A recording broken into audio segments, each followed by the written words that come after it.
Oh, hello, hello, hello. Sorry, I was muted. Let's see, I'm trying to set up the YouTube stream. Um,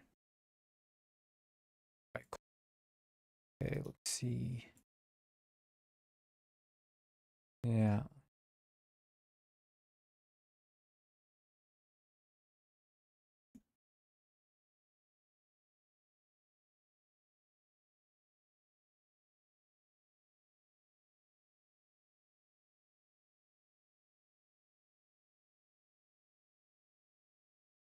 There we go. Okay, I need to use the bathroom. I don't know why I started the stream so early when I had to use the bathroom, but I'm gonna be right back.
Hey, hello, hello. Sorry.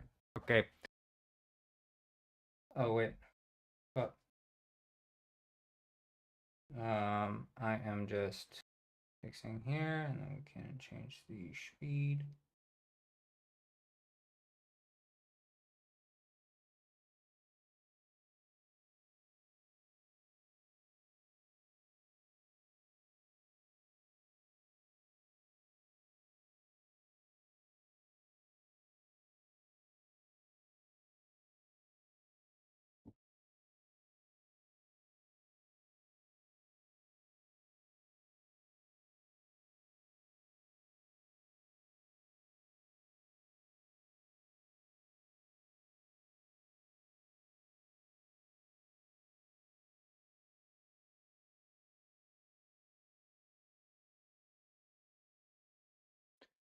All right, all right, all right.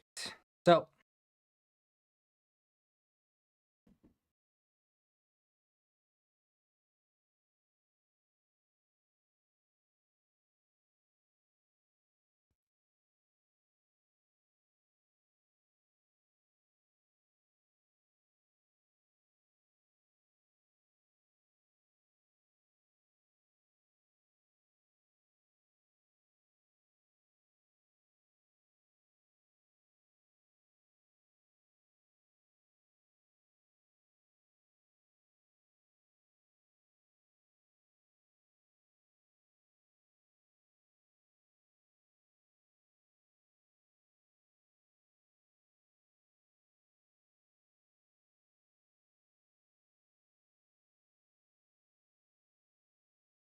Okay, let's see here. I need to find some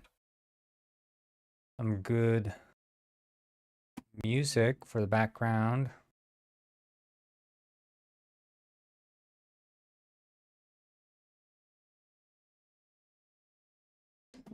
Was that the good one? Nintendo Lo-Fi. Yeah.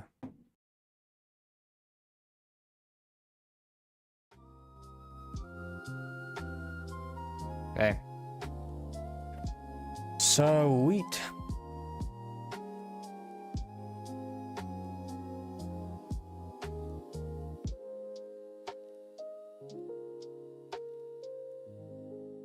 All right, let's get straight into it, I guess. A little bit more bug fixing this morning, as per usual. I should just start up Twitch on my laptop so I can monitor the stream.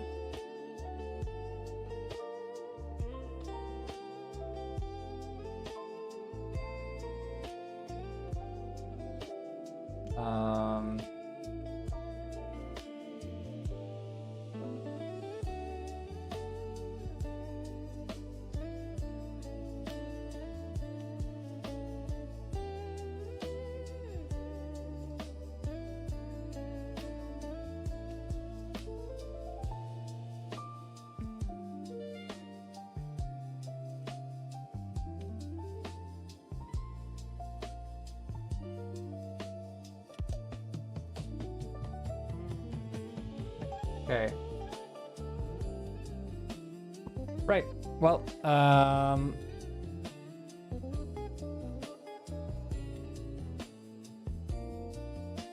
what's it called? Gym game? Yeah. Is player interactable? Right, not as playing. Here, interactor doesn't equal null. And then local player is not what we're looking for, so B2.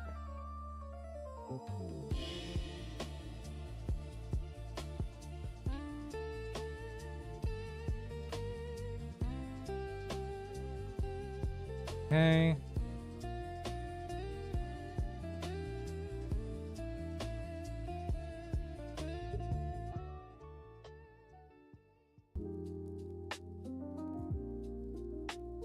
And that's in render. Sweet. And then what they're saying about the dance move, I guess. Is player no current dancer. I guess it's the interact pivot point or something. Let's try it. They're saying you can only interact with it outside the building. So let's do init.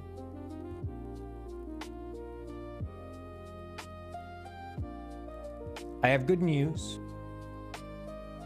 I've struggled now for 2 days straight, beyond bug fixing, of course, with trying to make the cars follow their path. I know you guys remember seeing cars swerving and going off the road and going all crazy. Like, they don't do that anymore. Now they actually transition. I rewrote a lot of the foundational code. Can you see the live chat? I can see the live chat, yeah. I can. I'm just double checking here that this one, I don't think the shorts chat is working. Ah, there, yeah, okay. I had the shorts chat turned off. That was the problem. There we go. Shorts chat is working again.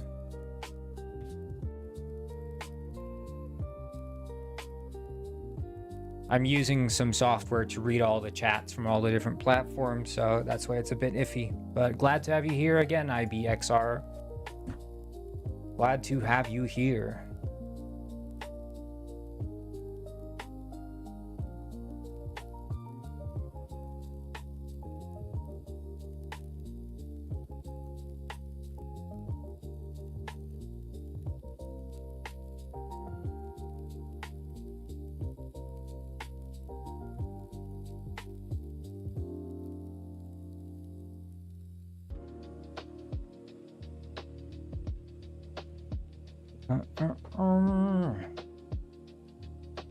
Did I not change the build profile? Probably didn't. But yeah, having this car problem fixed is such a weight off my shoulders, dude. I can't even express it. I mean, especially because, you know, I want to get this Penguin Springs thing out sooner than later. Hello, Doctor's Blade. What's up? How are we doing?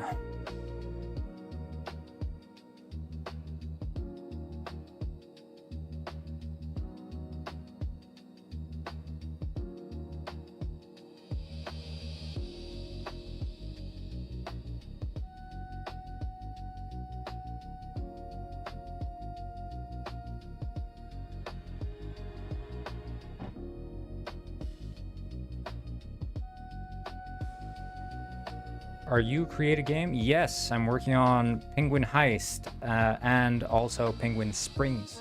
Hello, Swaptian. Welcome. First time.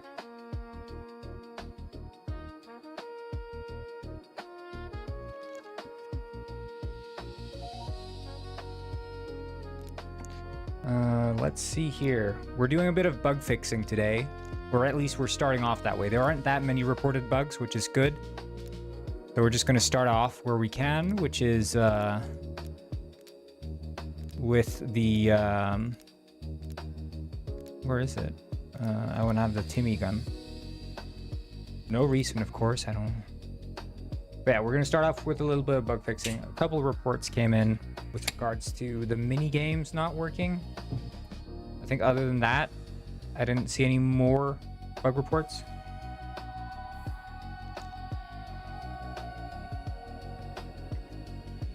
Drink of the day is the Monster Energy Absolute Zero.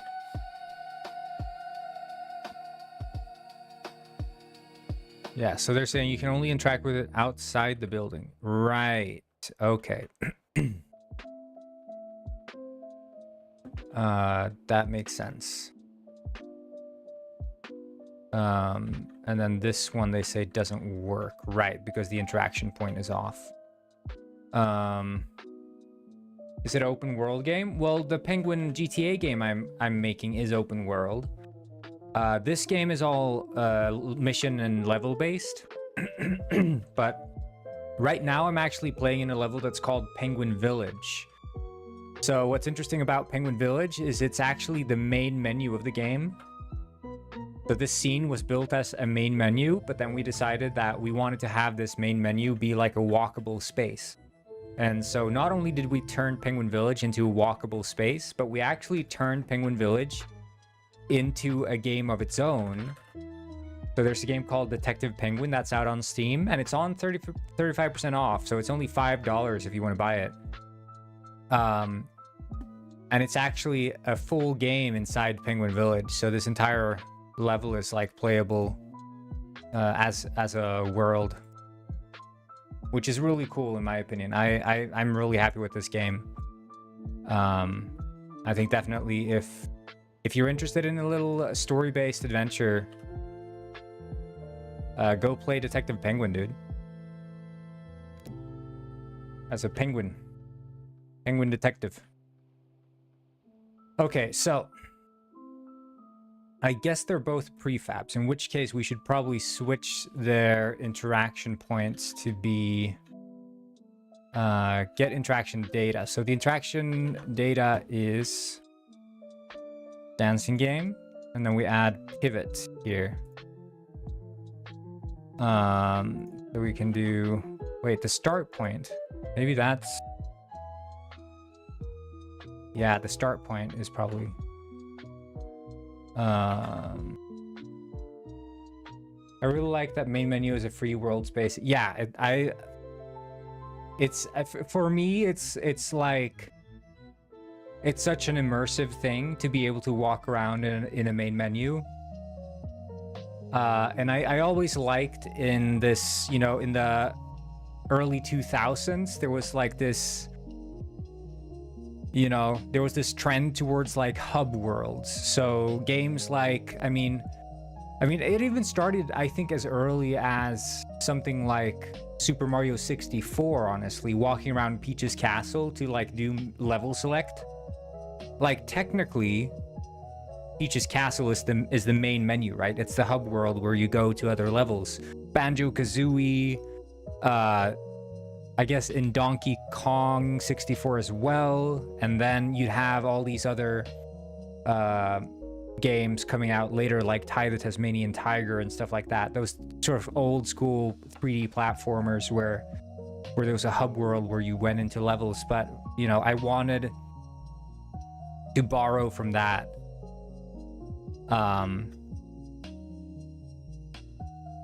And that's where we went with the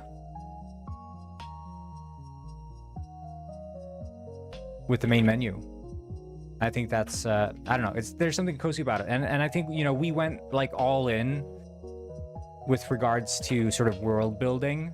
So like Penguin Village, not only is it part of its own game, Detective Penguin, because Penguin Heist is the actual game, right? Penguin Heist is the game that we're working on, which is this, yeah, like heist-based multiplayer penguin game where you go all over the world in all these missions and you're like stealing things and saving penguins and what have you. You're doing all these missions and it's chaos. But Detective Penguin is like very just world building, the story happening in Penguin Village. But then not only that, I also made like a YouTube/Instagram video series called The Penguin Saga, which you can find if you search Penguin Saga. If you're interested in like sitting down, watching a little bit of fun comedy stuff, look up The Penguin Saga on YouTube. It's like 2 40-minute videos of this story about this penguin called Mr. Penguin. Recommend checking it out. The system requirements aren't that high. You can play this on most computers, honestly.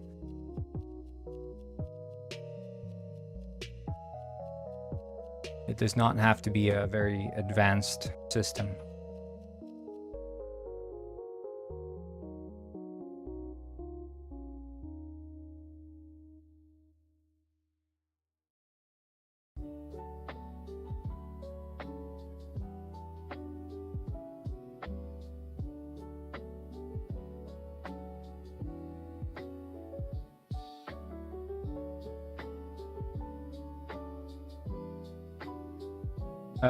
Mac OS, you can play it on Mac OS. Yeah, you can play it on Mac OS. It works on Mac OS, Windows, and Linux.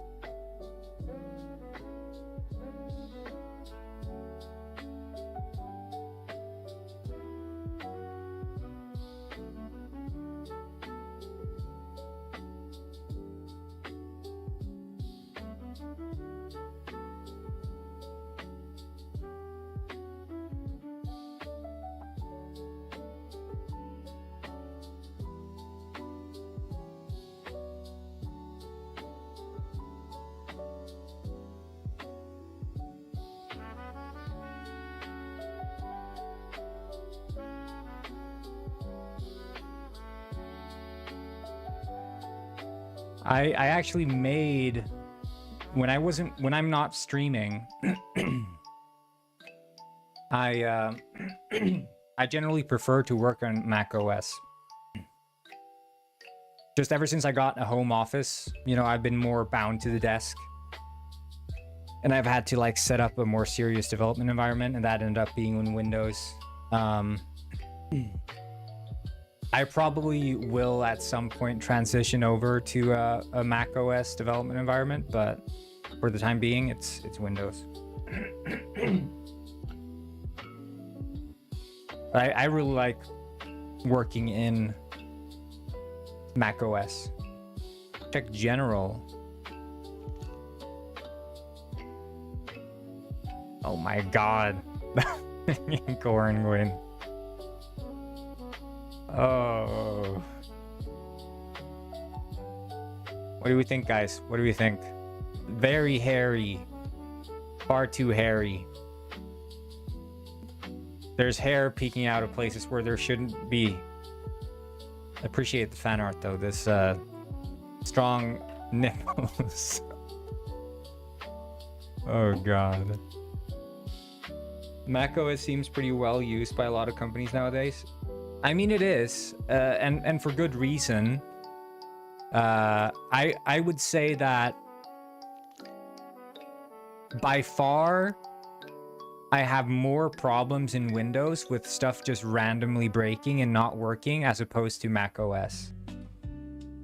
So this is a duo project. So not solo, not a team, it's a duo. So it's just me and my friend. I mean, you could argue two is a team, but in my mind, there's a... It starts changing the personality of a project once you go beyond. Like 1 to 2 is a difference, and 2 to 3 is a difference, and then I would say 3 to 5 is a difference, and then 5 plus then you start, you know, looking at a studio, right? That's sort of my headcanon for like what the different ranges of team sizes are, because I feel like one person, you do everything. That's obvious to everyone how a solo development works, right? Yeah, I should. And then when you start working two people, it has very much this solo dev dynamic, because generally when you're working two people, you become so enmeshed. Okay, Bicorn, I gotta get educated. Yeah, go get that education. You got this. Like, you become so enmeshed in that you know exactly what the other person is doing and they know what you're doing. And so, like, communication generally stays at a minimum. Like, you don't really talk that much to each other when you're a duo. And then you go into a trio, and all of a sudden this more team dynamic starts coming out, right? Where all of a sudden now you have to do a little bit of more discussion to make sure all your three goals are aligned with each other, and that you're beating to the same drum, right? Marching to the same drum. And then fast forward to 5 people. Now you start needing like some sort of team leader or manager type.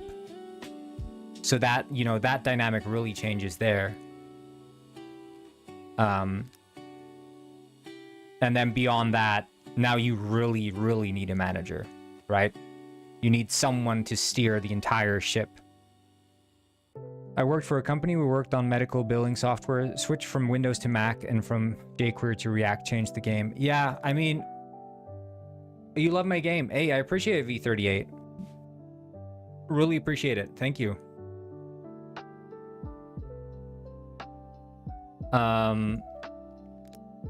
But yeah, it's kind of interesting. Like, I think it's always, yeah, it's kind of telepathy when it's duo. If the other person is legit, you don't need to tell them everything they understand. Yeah, exactly. And I think it's like, for me, what I value is keeping the communication overhead to a minimum. So like, as a company scales, more time is going to be spent organizing, planning, and communicating, right? Making sure everyone is on the same course.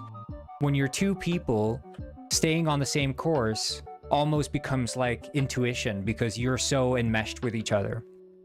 And especially if you're working like over a long time, the more you work together, the less you really have to speak, because you both sort of know where you're headed, what you're doing.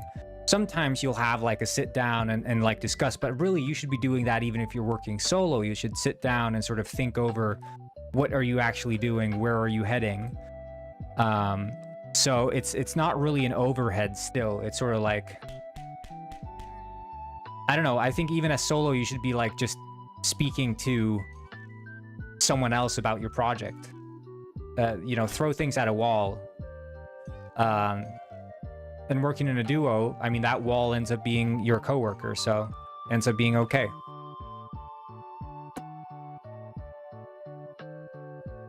And then 3, that sort of still remains true, but I think yeah. I mean, you guys have probably worked on group projects and stuff. I mean, you know this from experience too. The difference between working with just one of your friends in class versus now working with a group of people. All of a sudden you have to start dealing out tasks. Whereas when you're 2 people, you're like, all right, I'll do this. And they're like, well, I'll take the other stuff, you know? Because that's also the thing. Like, if you have a piece of cake, right? And you're 2 people, if I eat this part of the cake and you're 2 people, well, obviously the other person is going to eat this part of the cake, because they know you ate this part, so they know they have to eat this part. Now, when you're 3 people, you're like, whap, whap, I'm going to eat this part. Now, you don't know how the other 2 people are going to split this up. and the amount of unknowns start growing, and then you're 4 people and it grows even more, and now there's like, well, you could possibly slice it like this, I guess, and it just explodes, right? And there becomes this communication overhead of like who's going to do what, and then not only that, but like how is this going to be split up, and what direction are we heading in, and so far and so far. Never got into game development, but have wanted to. How is Unreal Engine compared to Unity? So I haven't worked in Unreal. I'll just say that out the gate. I haven't worked in Unreal. But from those who I have spoken to, because I hang out in these local game development circles, those who I've spoken to who work in Unreal will basically say that Unreal is like a tried and true toolbox that has lots and lots of like finished high quality tools that if you want to use them, you have to know exactly how they work. So with Unreal, you're just learning a bunch of tools and what they do. Unity, on the other hand, from my experience, is much more like very simple tools, you know, like one purpose tools. And they're like, here you have all these tools, use them however you want, it's up to you. Whereas in Unreal, there's the Unreal way of doing things, which is like, here are these hyper specific tools that do this thing really well. But if you also want to do it really well, you really have to learn how this tool works. So it's sort of like, I mean, Unreal Engine came out of AAA, right? It's AAA making like third-person shooters, first-person shooters, adventure games, cinematic games, what have you. And those are the tools they give you, those exact same tools they use to make these AAA experiences. And now, keep in mind, you're an indie, so you're trying to make an indie experience. Well, you have to like refit and repurpose these AAA tools into an indie experience. So that's sort of where I see my disconnect and why I wasn't personally drawn to Unreal. But it's like you can make the exact same high quality stuff in Unity. It's just a bit more DIY. You do it a bit more yourself. But with Unreal, you have all this stuff ready to go to make like this super high quality AAA stuff. But most likely you're gonna have to spend a lot of time learning this stuff to even get it right. And it's very likely you're not gonna get it right the first time around, you know? Did you make the on-screen keyboard? Yeah. You mean you're talking about the the entire like visuals? I modeled the entire scene, and I have like camera swivels and stuff too. So this is all 3D modeled by me.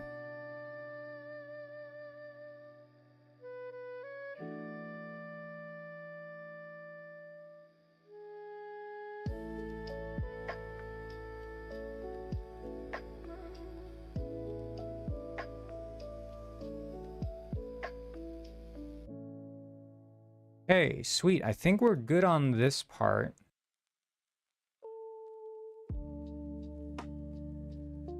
Because the entire overlay I made in Unity. So this is the overlay application, which is being rendered in OBS. And there's there's like camera reacting to the way I look. So that's using MediaPipe, which is this machine learning library that lets you like read face poses and stuff. So I'm using that to rotate my face along with my camera, and then I'm using voice activation for twisting the bones, and then I'm using alpha clipping to cut out the screens here. So that's how I'm rendering like the TV screen and the actual like desktop. But not only that, look at this. I did this the other week. You think you've seen it all, but you haven't. So there's this thing, there's this website, https fishsoft.com/penguinpet.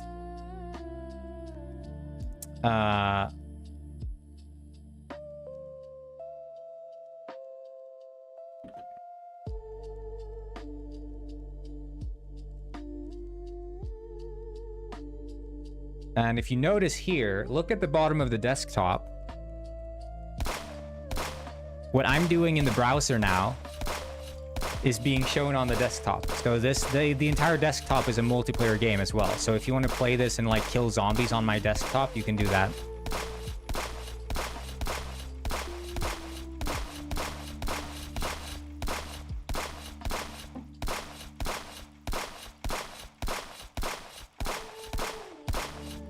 It's very buggy and like in development, but I want to take this further. So it's just a little cool reveal there. But yeah, my penguin is just walking around on the desktop. Oh, I can't get up there. I guess the collider is off.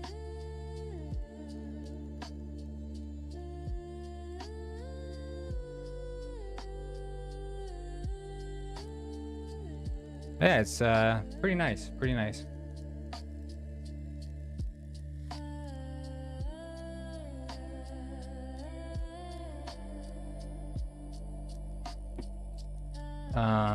But yeah, this entire overlay thing is running a server in the background. So if anyone like connects, they're just on my screen. Yeah, it's anyone's on the desk. Yeah, that's my multiplayer game. It's running. It's like a little zombie survival game, and it's multiplayer, so you can play this with other people. They'll see you and you'll see them, and you can like do penguin stuff.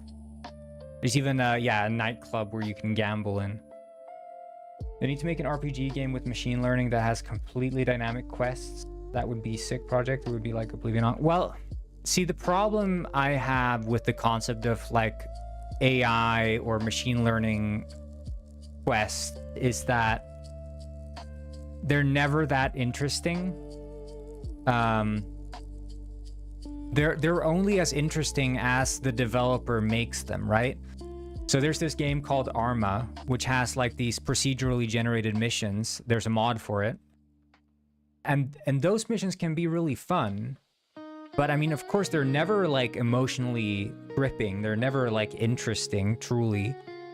But the actual tasks at hand can be quite interesting. And it's like they have this huge level and it's like spread out on the level. So like maybe one task is like rescue this person from the building, and then one is like assassinate this dude, and one is defuse this bomb.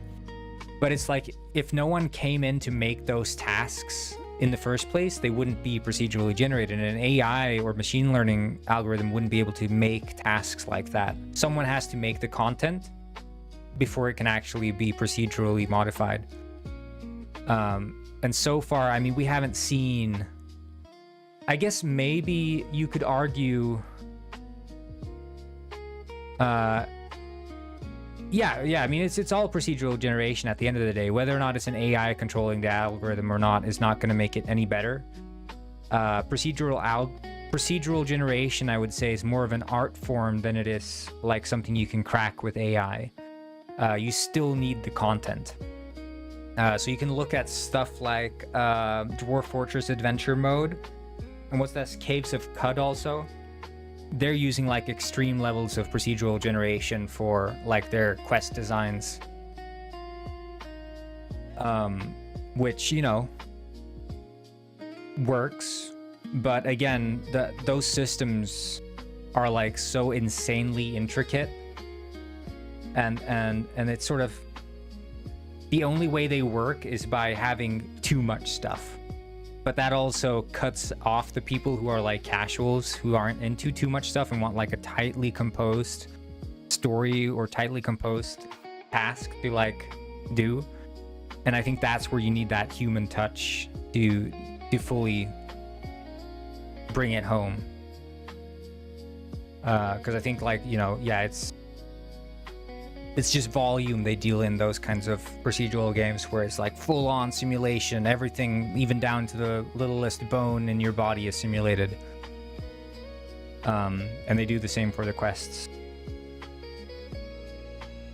But I think, you know, I'm not against it, but I so far just haven't seen it done well, is my thing. They did it in Spore, I know. And yeah, they did it in Skyrim with the Radiant quests, which were all crap. They did it in Starfield again. Also crap. What did I click? Build?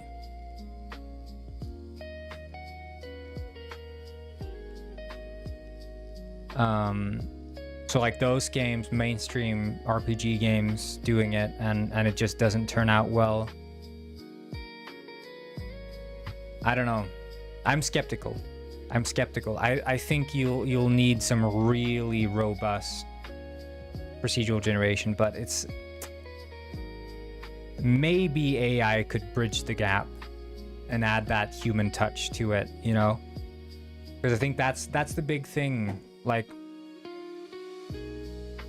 let's say you have 100 different objectives, right? Because you have to make the objectives as a person, right? You can't have an AI make the actual objective you're engaging with. So like steal thing, rescue person, convince person, blow thing up, kill person, diffuse thing, hack thing, whatever. Like all those tasks that you're actually doing on the spot have to be made by a person. But then someone has to compose those tasks into an actual like scenario and then connect that in a way that flows naturally and also feels like motivated within the game world. So like story wise, why am I doing this? Who am I helping?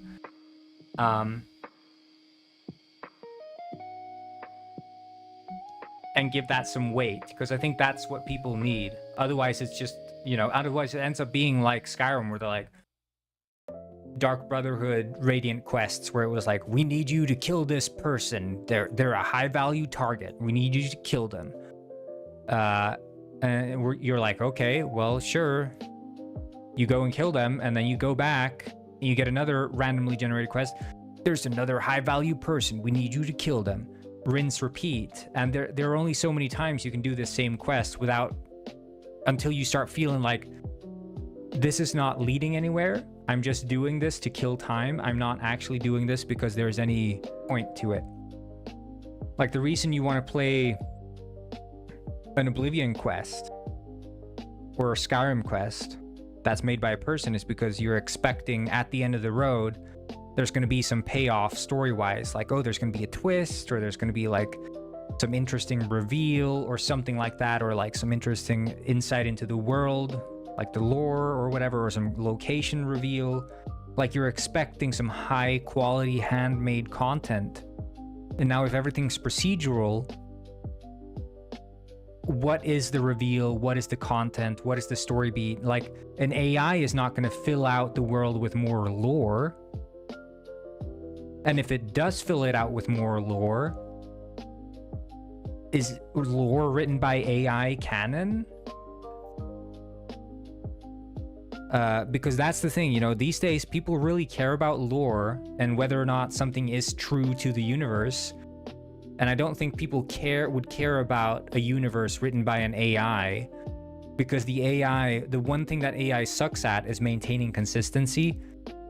So like, try to tell an AI that, you know, the dragons disappeared 500 years ago or whatever, and now all of a sudden the AI spins up a story where it's like, well, it would be interesting to have a quest where a dragon shows up, but then also in a later quest some dude says, oh yeah, there hasn't been a dragon in over 500 years, and it's like it loses that consistency, and that's entirely immersion breaking. So like, you can't have both, sort of.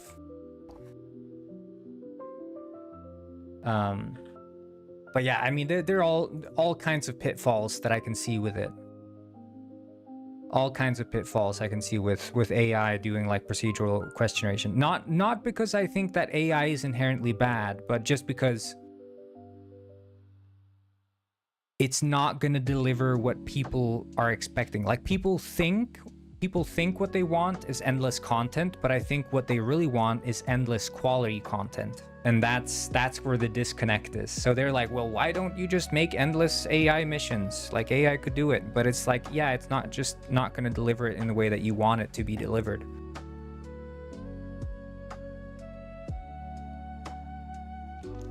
Like you're playing Red Dead Redemption 2 and you go off on a side mission. Not only is the side mission completely disconnected from the actual lore in the world, like the world building they've established is like loosely connected because it's not able to remain consistent. Then also the voice acting is terrible because AI, you know, can't and probably won't ever be able to do like really competent voice acting. The animation is not going to be up to par compared to like the handmade animated scenes, and it's like everything's just going to be like sloppy, low quality, and it's just not going to be good. And then sort of like, what's the point there?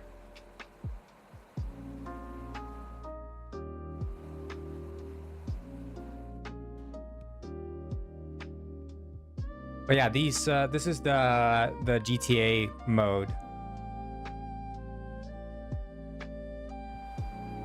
Why do you sound like 20-year-old kid with 80 years of experience in game dev computer science? I just like to yap. That's how I sometimes you shouldn't confuse a yapper with someone who's a lot of experience. Trust me. Big mistake.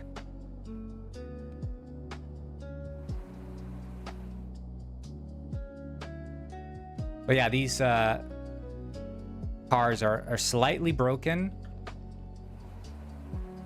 You know, not just slightly, but mostly.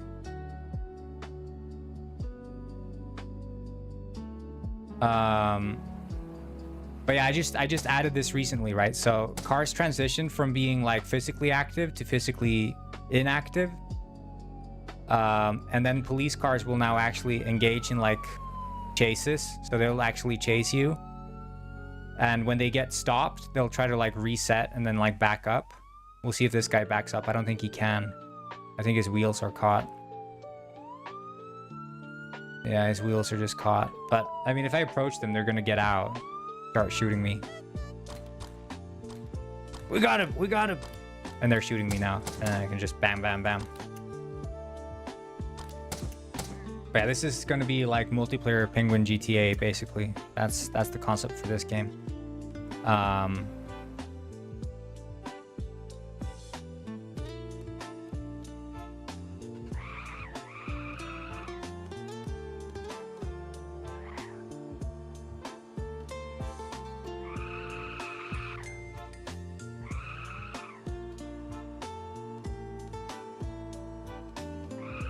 Hello, First Penguin Lord. But yeah, you can see here, there's like mesh deformation on the cars too. So like if I crash into this car, the actual model itself bends a little bit. So you can see like it crashes into me, the hood of its car gets a little bent, windows can break. So if I get out and like shoot this window, bam. Okay, it seems like maybe that's not working. I guess because I'm not driving it. I can shoot this window, break it. That works. I need to fix this. I think they're a bit too eager to reset themselves. Hi, Corngwin. I'm going home from school. Ah, great.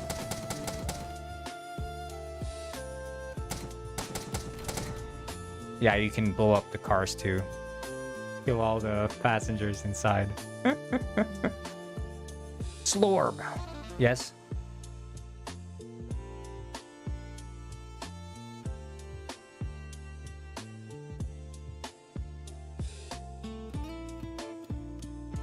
This is a stream. This is a stream. Put your hands up, goddammit. Put your hands up. Didn't put your hands up. This is a stream. Put your goddamn flippers in the air. This is a stream.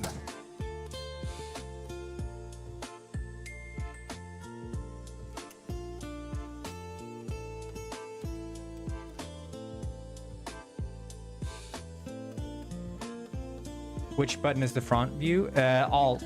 Left alt. My penguin is so fat, dude. But he looks pretty good. Pretty good. Pretty chonky, pretty fat.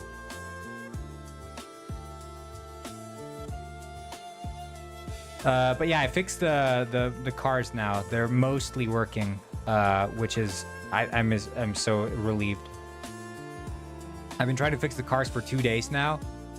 But I was sort of, yeah, I mean, I was fighting against an already sort of broken system, but now it's so much better, which is nice. I've been waiting for this day.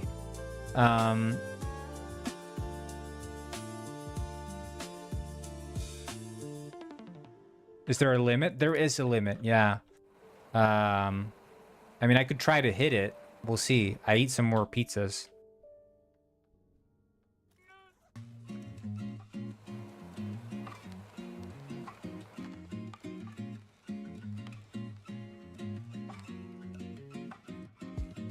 Maybe flying with jetpack. Like 99% sure he's flying with a jetpack. Me every single time in this game is me just zooming around the world, speed running with a jetpack. Suspect last seen chowing down on friggin' 20 shrimp pizzas. Okay, I think I'm actually maximum fatness. Thank you, sir. Oh, my heart. My cholesterol. Oh.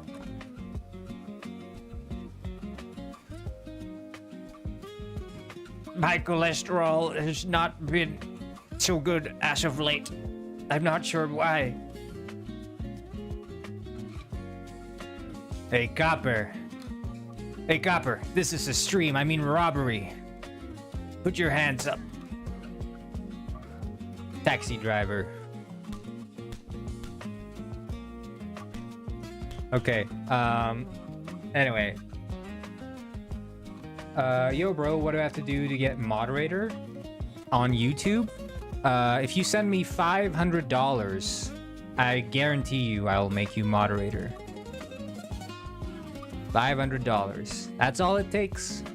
And you could have the dream job. Will you get a foot cut? What's a foot cut? I know it's a haircut, but what's a foot cut? Is there a reference?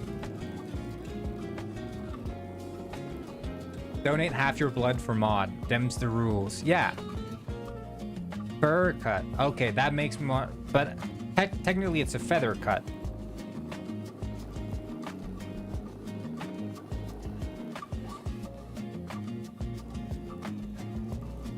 I kind of like the go-kart, honestly.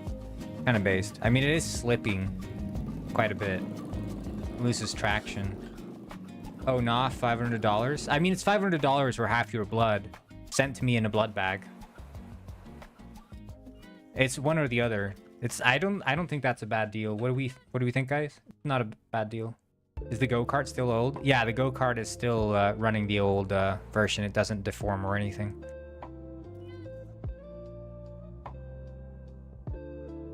Please add setting to disable max fatness. What is this obsession with becoming extremely insanely fat, people? What happened to a healthy society? Do we want to start with roaming police NPCs on foot or civilian point of interest inside? I think we're going to start with a civilian point of interest inside. I think we'll start there. Setting to avoid max fat is eating healthy.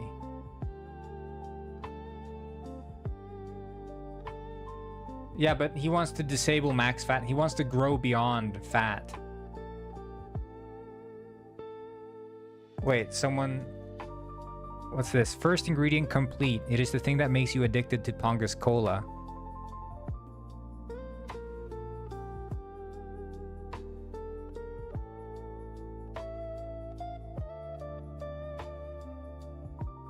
Age 18 penguin sounds funny. Yeah. Whereas age 17 penguin, that sounds illegal. Me personally, I wouldn't go there. I don't play like that. Thoughts on Heat Valley on the craft? Let's see. Why is it called Heat Valley? Is it because it's like... I opened Google Earth. I don't think Minecraft is on Google Earth. Let's see. I like it. No way. Will Minecraft server have Pongus Cola? Yeah, someone's making. Hello, Goomba. Someone's making a Pongus Cola factory in Minecraft. I think it's Tagaton. I'm not sure. Maybe it's... No, it's this guy. It's this guy, I think. Bored Hades. I think he's the one making the Pongus Cola factory.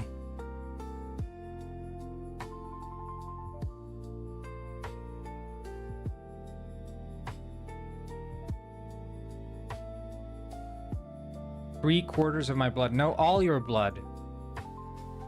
There are horse races there. They used to be fields of fire, but there was an accident somehow, and now it turned wheat. Damn, we got Robber riding the lore. He started the fire.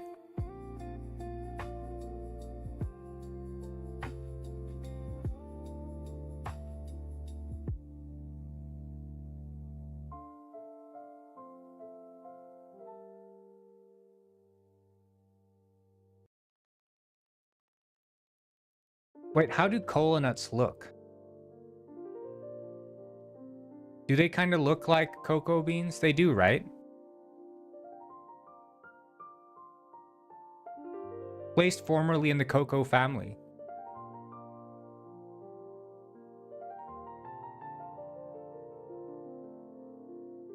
Yeah, there is a Minecraft server. We started a Minecraft server. If you want to join, you can just join. I'll just add you to the whitelist. Quite active. We got a nice world map you can see here. So this is Big Pooh Mountain or Cherry Mountain, whatever you want to call it. What is this? Someone building a mansion?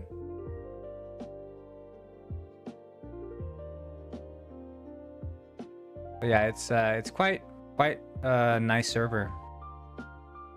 Soup's Temple. Okay. Sweet.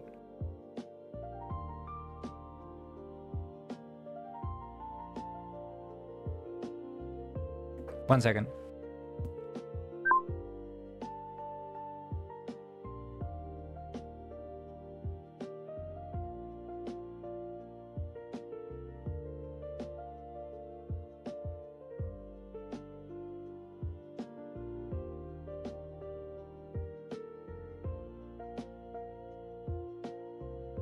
Someone dropped off my cat.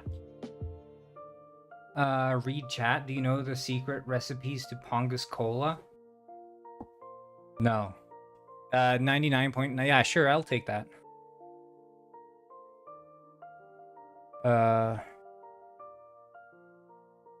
Anyway, let's see. So we go into springs and we'll add some little indoors of interests.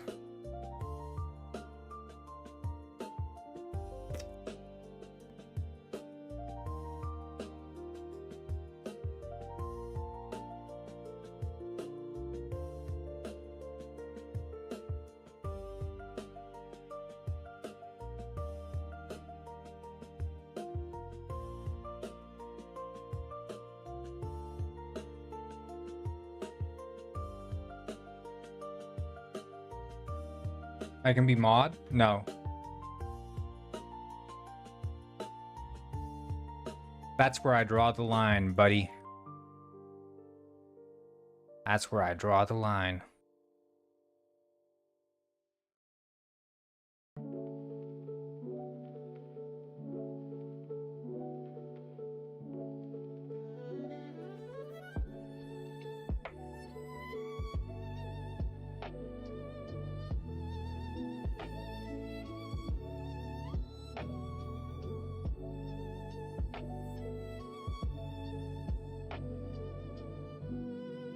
Why is everyone hungry to be mod?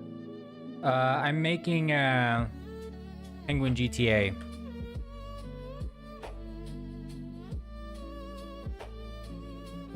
So I don't know what Free City is, but I'm sure it's probably similar.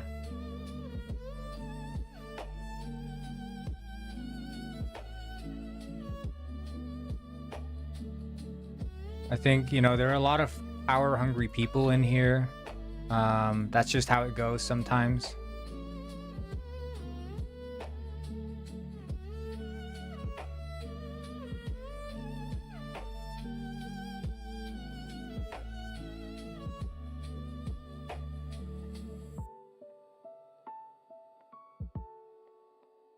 I think I need to remove this nav mesh obstacle thing.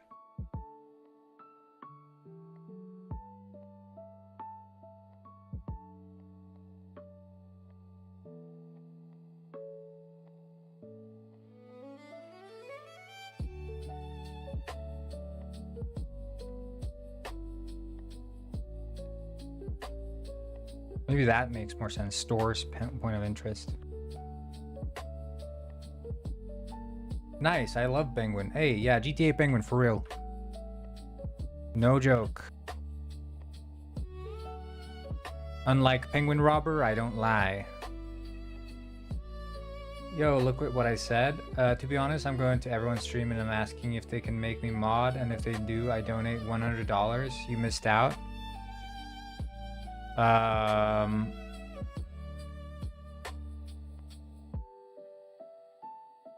How about this? How about this?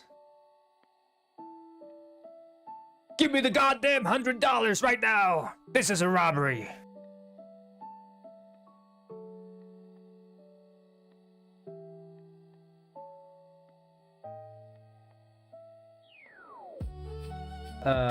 When do you think the game will be finished? I don't know. I don't know.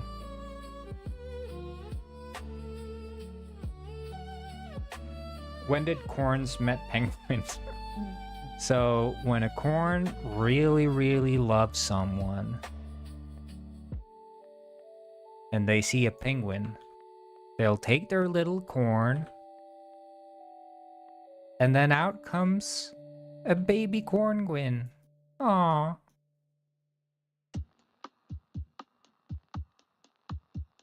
Stop the cap, bro. You can't super chat. Well, I mean, that's true, actually. Yeah, because you would be able to super chat if I had 3,000 watch hours on YouTube. I don't. So keep watching the stream, guys. Let's get to 3,000 watch hours. There are more corngwins? Maybe. Maybe. I'm just gonna add the blackjack game and stuff here as well. You know what? I think I have a better idea. I'll just copy it from Penguin Village. Dealer, bartender, get out, and we'll go to village. Taking his little corn is insane. Well, you know, I'm sorry, you guys. Have you never watched National Geographic? They talk about this all the time there.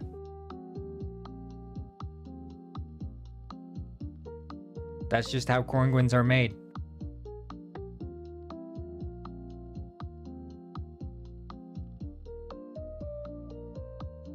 Hello, Arvin, and again, corn is no nonsense. He just tells it like it is. Yeah, I used to be scared of telling it like it is, but then I realized, you know,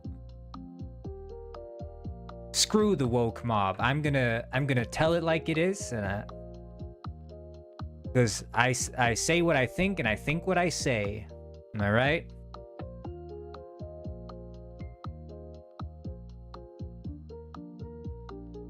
You guys know what it is.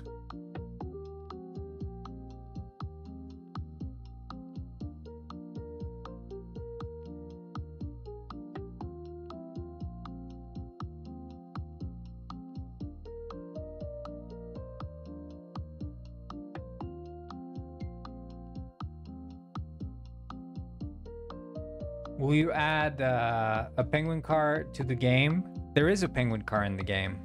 Many penguin cars in the game. There's also penguin car crashes in the game too. And car insurance. I'm gonna add car insurance. Penguin car insurance. I'm not gonna add penguin car insurance fraud, however. As much as I know that's one of the top 10 requested features in Penguin Springs, but I'm not doing that. Not again. Not after the incident.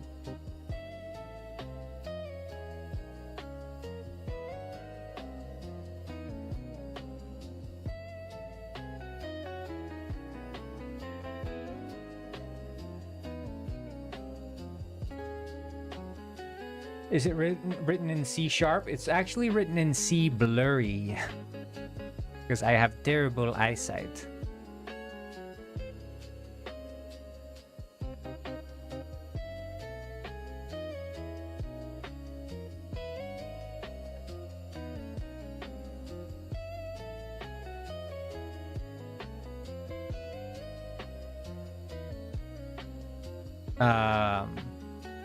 But you know, speaking of C blurry,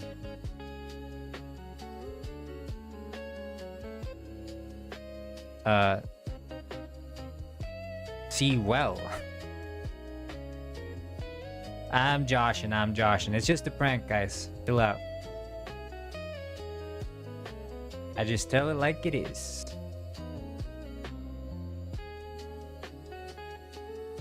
I think we're just gonna change this to be like private void on validate.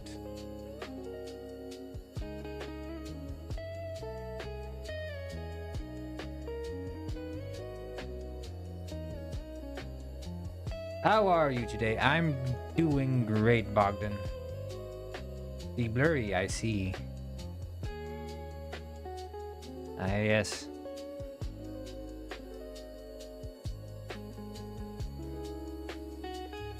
That's what I keep trying to tell people, but no one listens. Hello, Billy. Hello.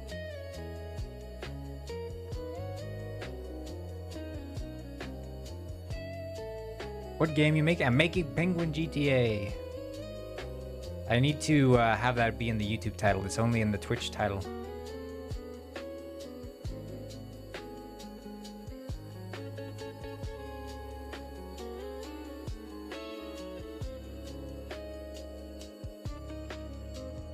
Why are only 3 people watching?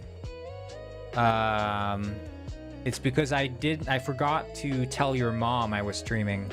There's supposed to be 4 people.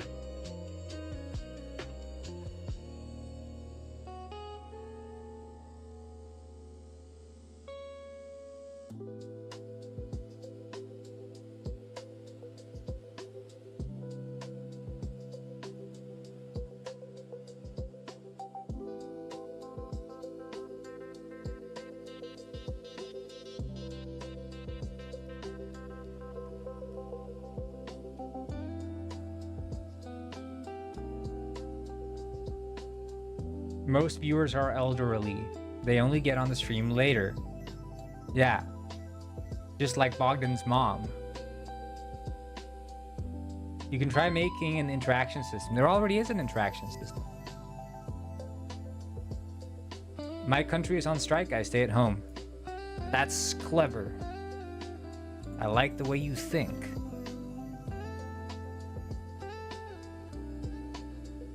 That's smart.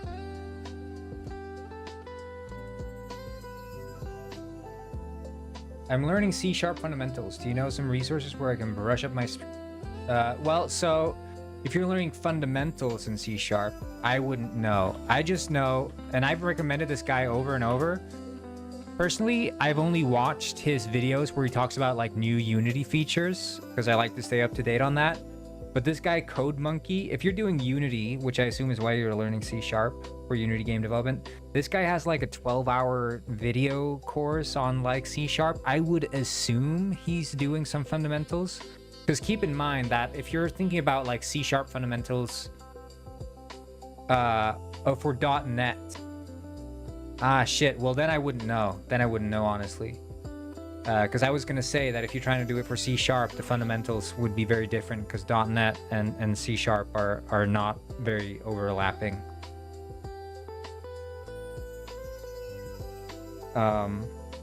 The only C# coding I do is in Unity, so and they're on like some old ass crusty version of .NET.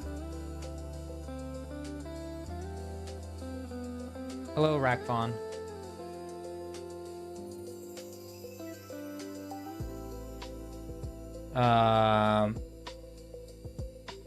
No, but the lack of variability, you wouldn't want to.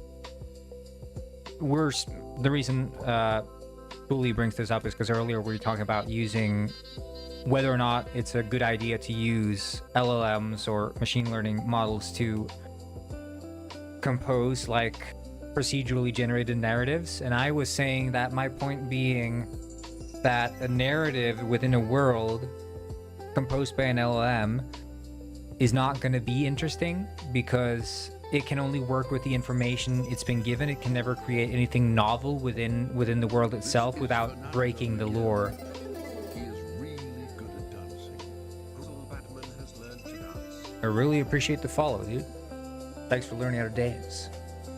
But yeah, it's sort of like I just cannot see that happening.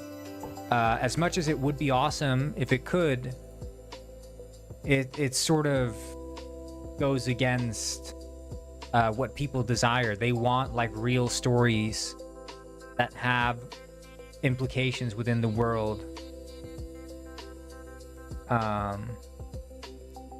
Is there a name for such animation rendering graphic style for the on-screen keyboard? I still can't get over it. Well, I wouldn't say there's any name for, I mean, the way I generate, like the rendering pipeline I'm using is pretty much identical to the one I'm using in this game too. And that is the pipeline that has basically pretty much very few normal maps. So like very few normal maps, some here and there, like choice places, and then just outlines to create sort of a sense of depth and separation of models. But the outlines aren't like dramatic. They're like faded out, like anti-aliasing applied on them, that are kind of like rounded off and nice. And that's the sort of approach I use to make it look nice. And then I just have like point lights to shine lights on it, and it looks good. Not super advanced. But you can see like with the cap, for example, I mean, there's a sharp outline here, outline going there. So I had like flat edges there. Of course, it looks kind of wonky with the ambient occlusion. That's like making it look overly black in there. Like that's kind of weird. But that's just a fine tuning adjustment I need to do. I just added ambient occlusion recently, so.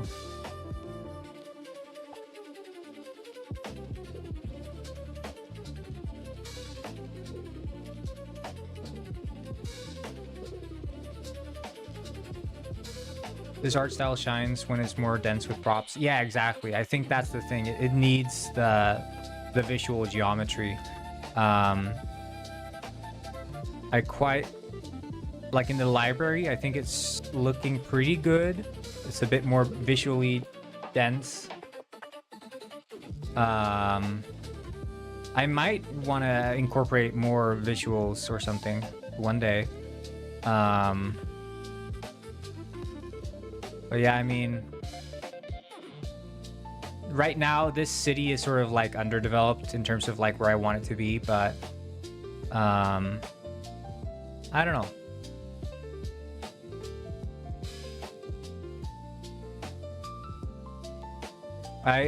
For me, this art style is sort of, I mean, because I grew up playing those early, yeah, this is only the test city. For me, I grew up playing those early 2000s 3D platformers like Tasmanian Tiger and of course I would also play the like 90s Nintendo ones like Donkey Kong 64 and Mario 64 and like Crash Bandicoot and stuff, but it was the more like Blinks, Tasmanian Tiger, stuff like that that really caught me. And they have like this sort of simple bright popping colors. But we take that and we put on a coat of like nicer lighting and outlines and stuff, and yeah, quite happy with it. But for those of you who don't know,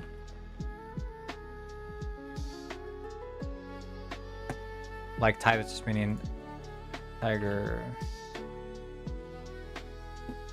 like if you look at, you know, Unity3D would also be an example. But I mean, you look at a game like this, it's sort of like basic visuals. Penguin Diner, I do remember Penguin Diner. I never played it, but I saw it all the time. You know, these more basic 3D games.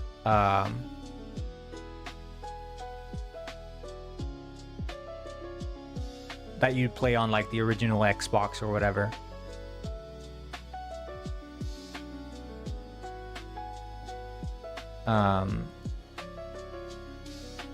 I think that's sort of where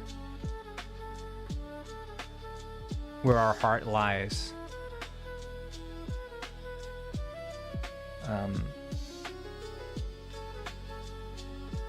Lego Star Wars. Yeah, I played that one. I guess that one probably fits into the same graphical fidelity.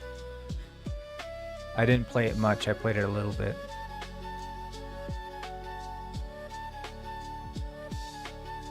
But yeah, it's like that, but with you know, more nice shading and stuff.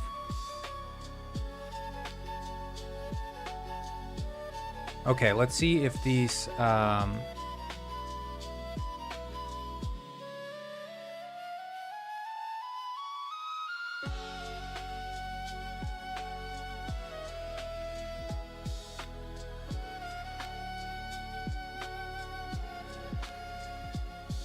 greetings from Serbia. Yeah, you're gonna do Battle Royale? No.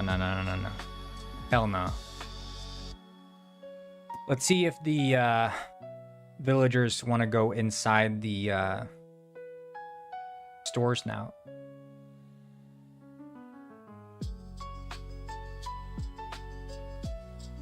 Yeah, I mean, it's I don't know, there's something cozy about those old collectathon adventure games, you know. It's also, there's this game called The Hobbit, which is like, you know, not at all that graphically impressive, but that's like a mod, right? There was not that much grass.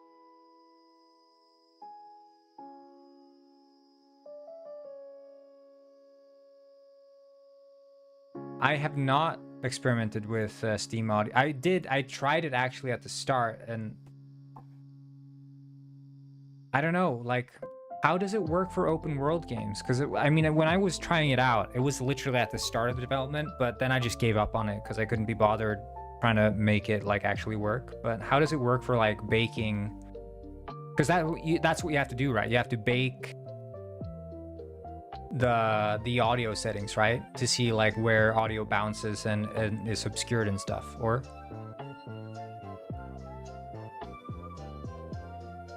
and then you have to configure all the audio sources to be like Steam audio sources or something. Like, what's the actual pipeline from converting a game from normal audio to Steam audio?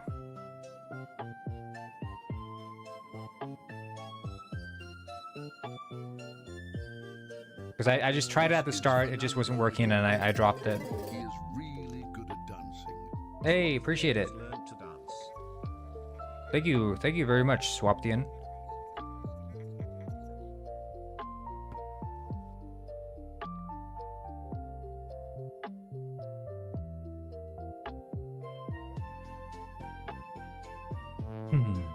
Okay. Let's see. So there should be penguins, theoretically, penguins going into the store. I don't know if anyone is, though. Can't remember how to configure. But did it feel like it was a one-button press kind of experience, or was there like a lot of manual go over each audio source, ensure it's doing the right thing or whatever? I wonder if I have to like drag the point of interest. Villager routine manager. No, it should just find it on its own. I think maybe I have it as tags. Let's see. Yeah, it's tagged as point of interest. Okay, well, I'll just set the tag and then they should be going in. I might as well fix the interiors of the store though, because it's missing doors. Oh yeah, by the way, guys, look at the bottom of the screen. That's a game that's running. That's a multiplayer game running at the bottom of my stream. So there's a player right now. I'm assuming it's First Penguin Lord or someone.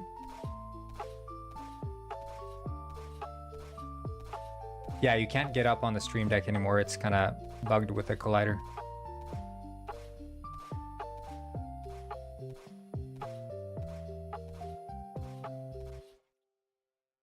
Oh, the art below the TV screen? That's made by Mega Digga. It's the same as the Penguin World link, but replace Penguin World with Penguin Pet. So like uppercase P's, Penguin Pet.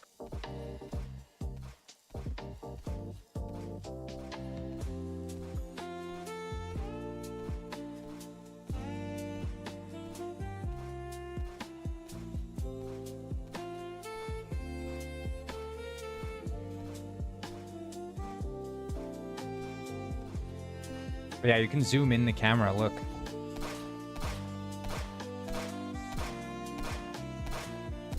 There he is, the little penguin, Mega Digga.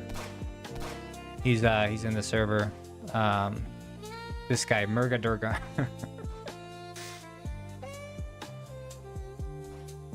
He's saying old people shouldn't be allowed outside. That's an interesting take. But he made the arts. It's like fan art of Penguin Springs and stuff. Kind of cool. Okay, let's see here.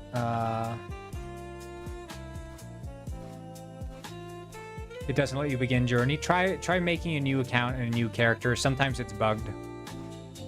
I think it's something to do with the names or something. Like try having the names be all lowercase and stuff.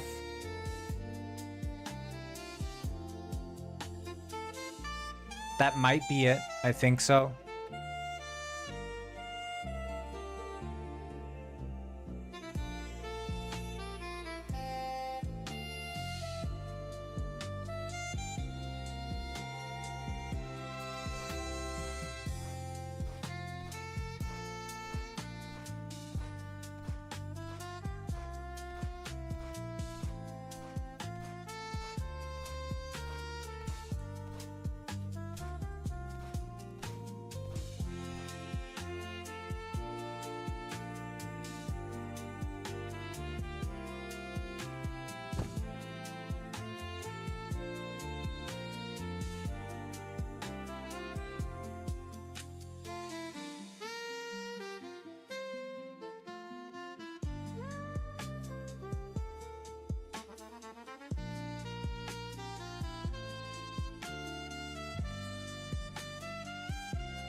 Let's see, clothing shop, there inside. I think I'm gonna make it render gizmos on the travel points.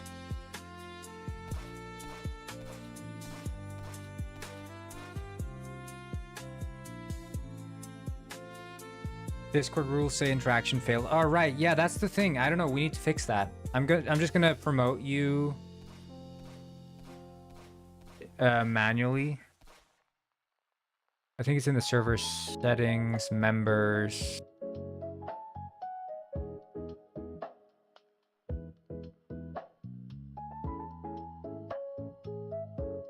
I don't know. I'll just and then I think it's Penguin and Little Penguin.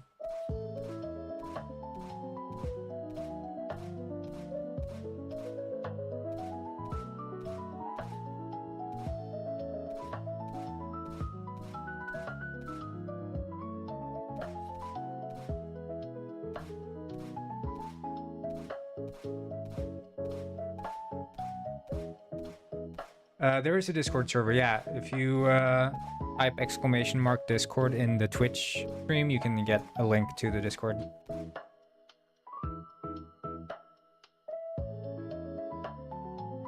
It's the bot, I think. I think what I'm gonna do for the time being,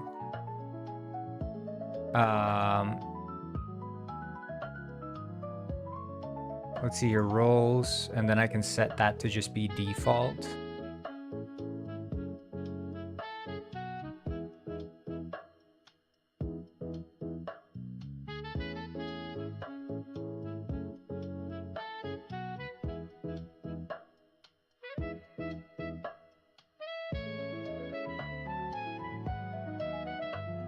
How do I set the default role?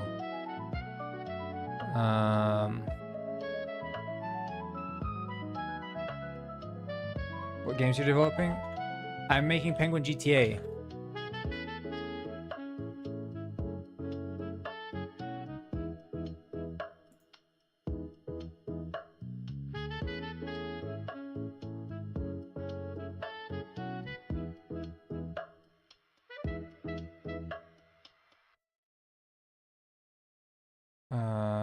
Right.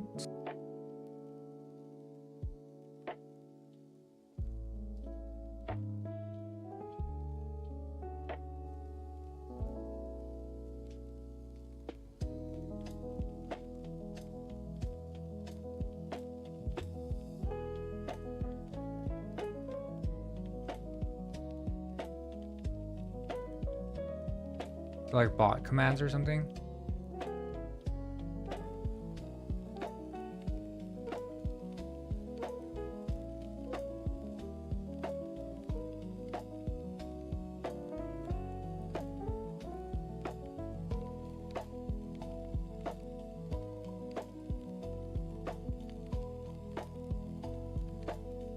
Oh, this command is disabled? Dude. Well, how?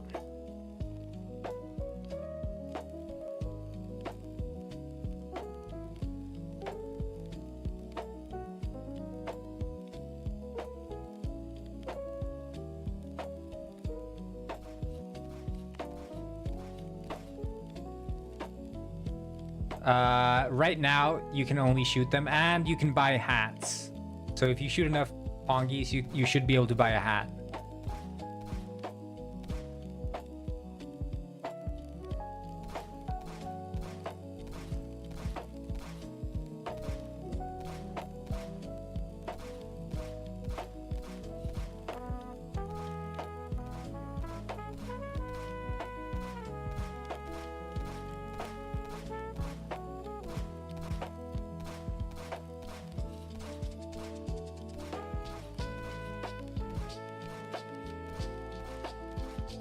Oh, a match roll is already in progress.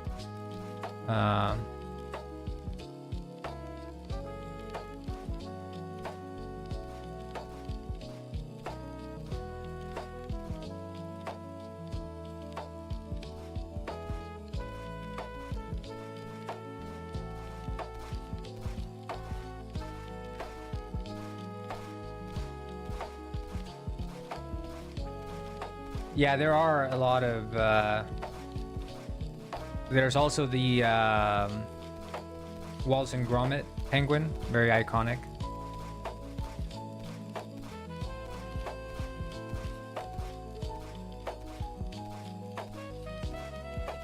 I'm not gonna play that, no. But there are other people playing it. I'll see. How do I know if it's done?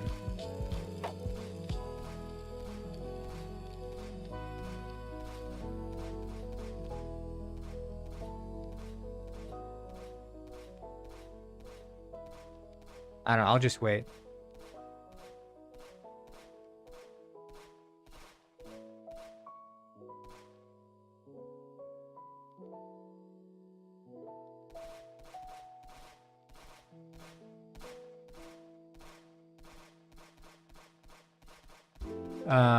Anyway, let's see here. So, draw gizmo.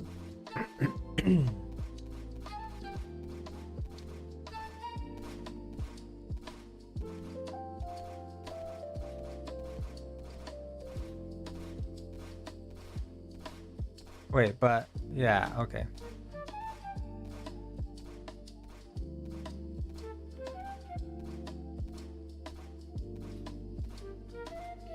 Not play, but pay, because you said a few days ago you'd pay Penguin. Oh yeah, they didn't behave, so I'm not gonna pay them.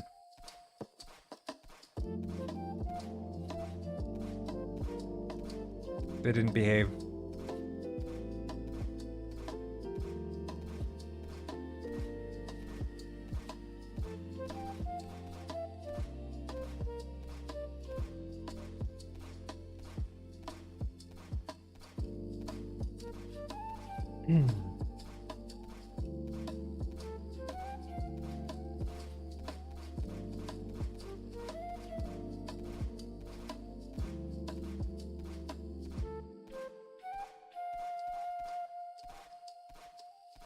It should draw.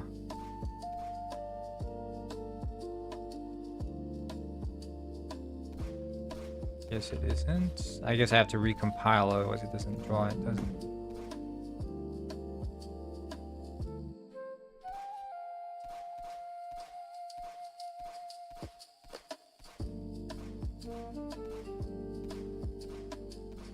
Someone leveled up. Congratulations.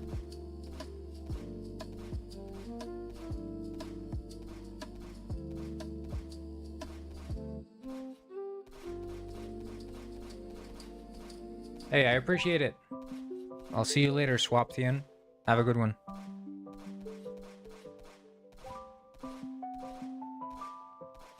They're not pre-recorded. They're playing right now. You can play it too. If you're on your computer, you can play it.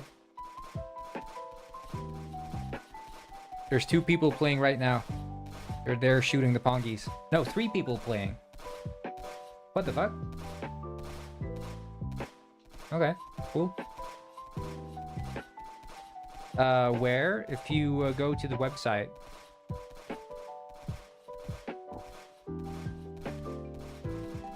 You see the link. You just go to this website. It's in the chat, you can see it.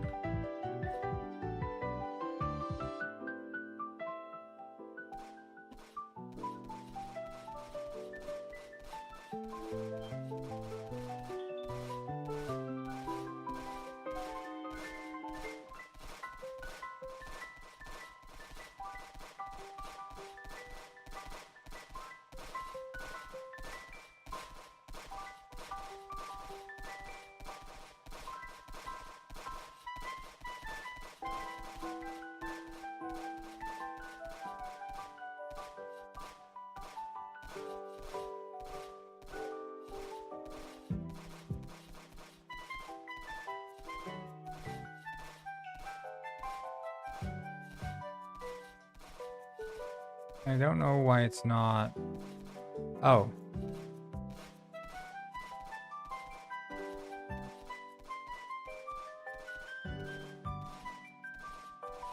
You fell off the desk? Well, you should be dying soon enough, so don't worry about it.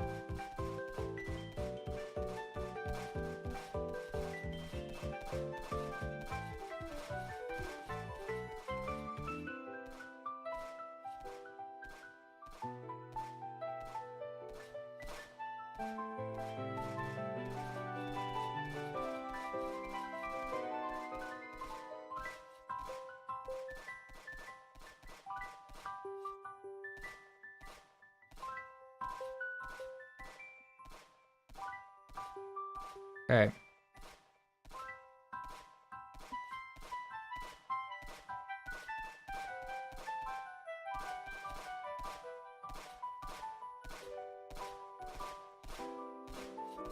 But yeah, my plan is to add some new weapon upgrades and stuff. Make it a little bit more enticing.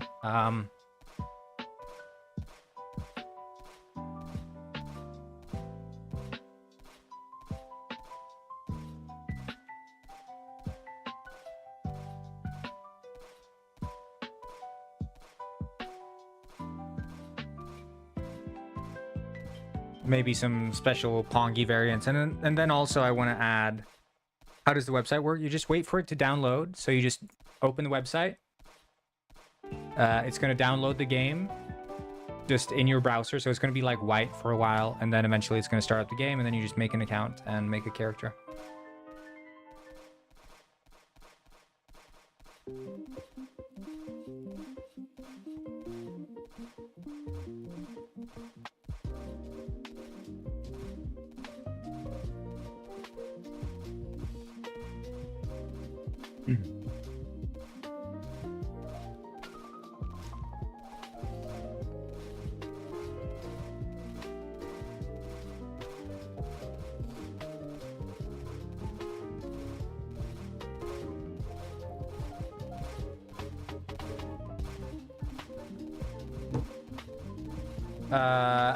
That's the thing. It's supposed to show your coins in the top left, but it doesn't.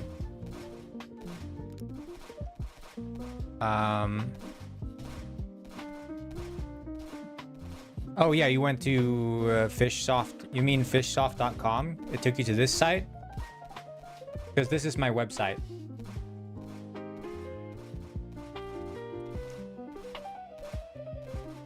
Yeah, there's a 0.001 chance of death spawning.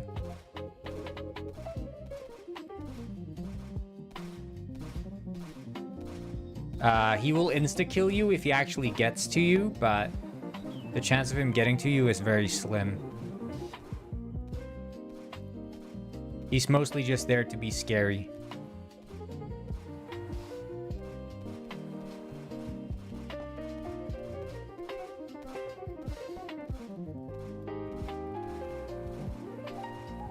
Yeah, he dies very easily.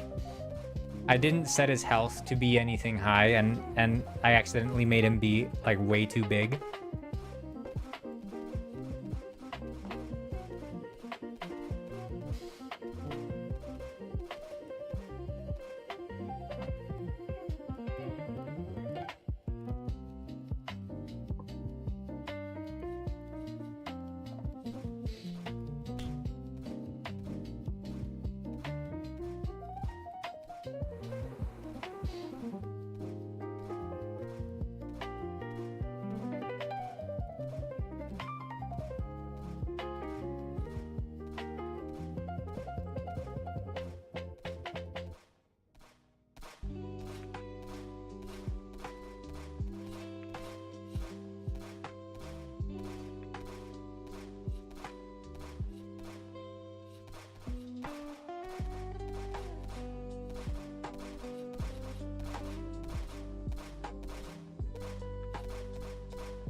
This game would have been crazy in the 1990s. Yeah. 30 years ago, this game would have done numbers, I tell you what. Max cap is still level 4? Yeah, it's still level 4. It seems like they're not quite moving where I want them to be.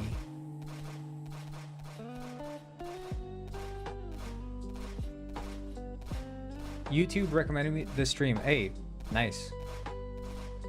As it should.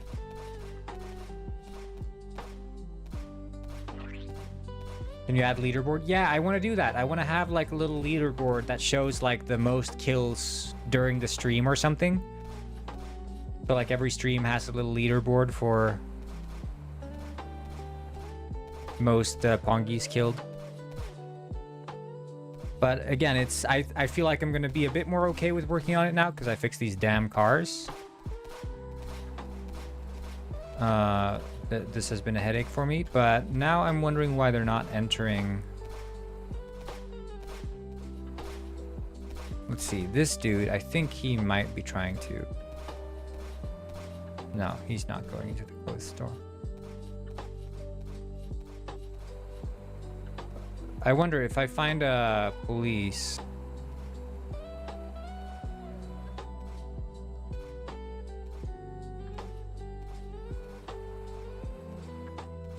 Oh, this dude's trying to go to the club.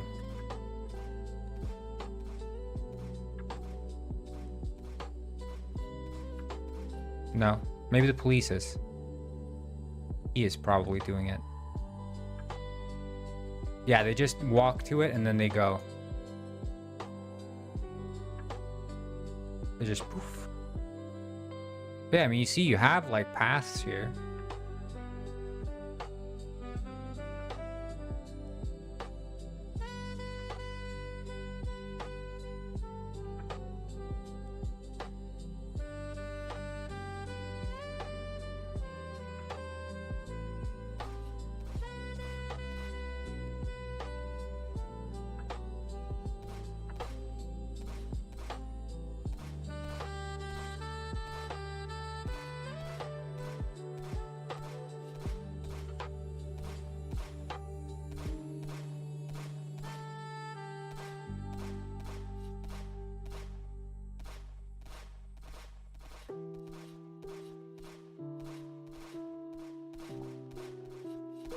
Is there a cap? There's not a cap for the coins, no.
Do you see what we see on your screen? I only see the monitor. Because of course, if I look down at my desktop, that's when I see all the little pongies running around. Because I'm in a VR headset, so I see exactly what you guys are seeing. I'm just kidding, I didn't go that far. But how awesome would that be, though? I map my desktop to this layout, and then I see, like, the friggin' keyboard and everything. That would be wild. Most immersive streaming setup, dude. Okay, let's see here.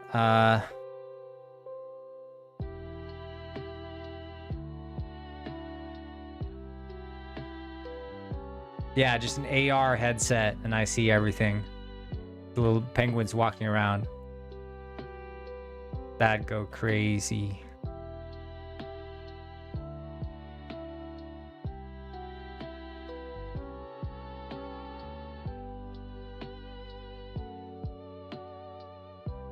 Yeah, I mean, it is mapping here. But they're just not doing the teleportation part.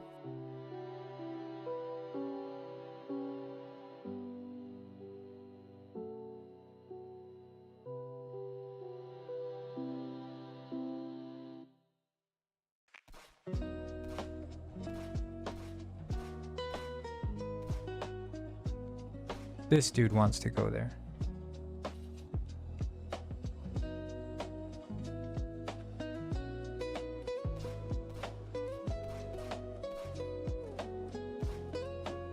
Okay, let's see here.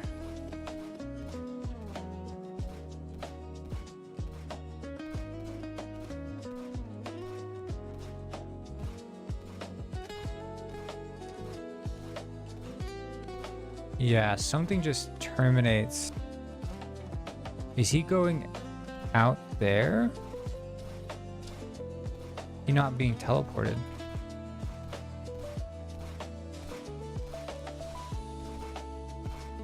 But no one's down there. I'm gonna get KFC chicken, yeah. Finally! Finally, good music. Finally there's some good music.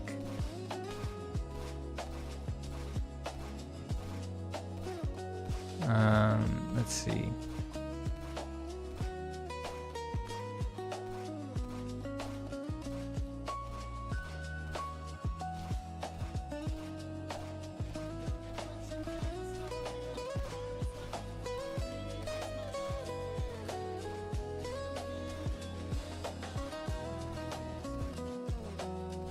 Borngren, do you remember me from yesterday? Yes. Now I remember.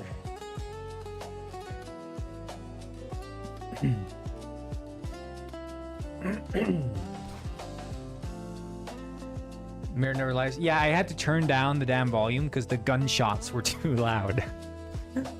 I want to turn up the volume again, but I don't know. Is the how loud is the text to speech? Can someone try the text to speech?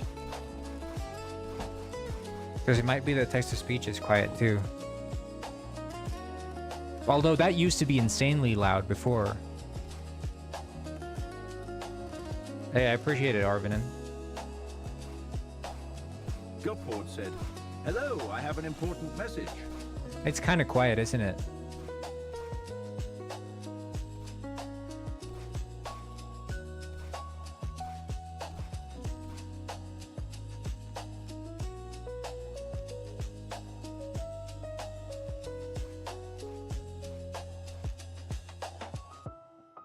What do we think?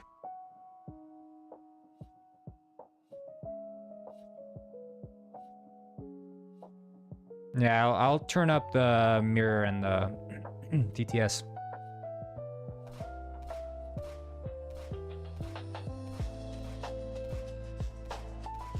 Yeah, I could barely register that it was playing in my own headset, so. And I have the same volume as you guys, or...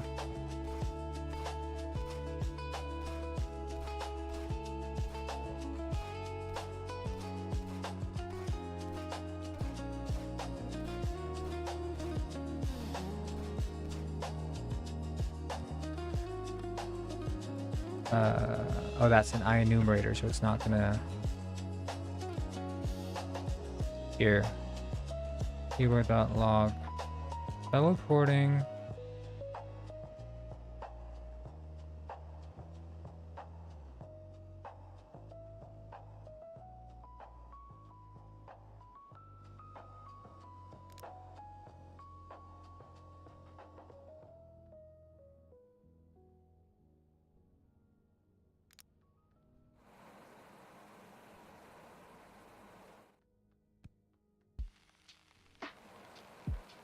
Yeah, that's another dude.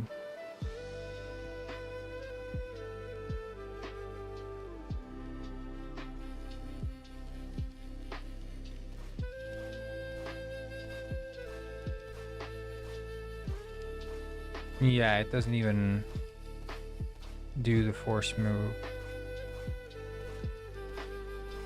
This music sucks. This music is so bad.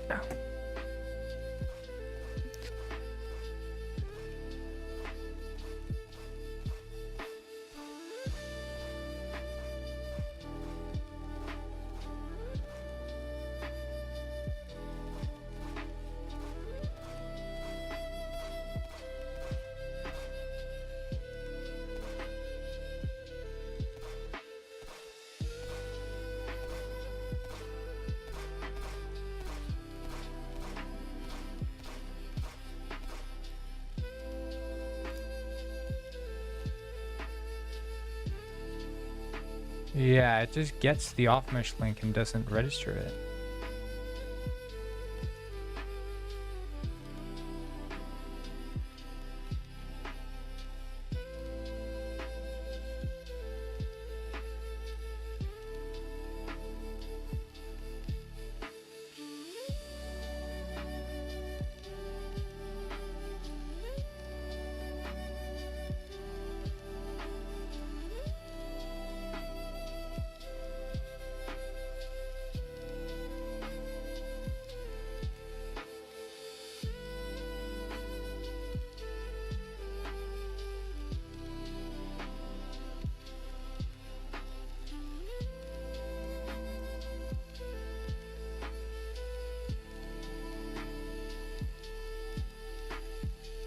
Are you part of the fish cultists? I am.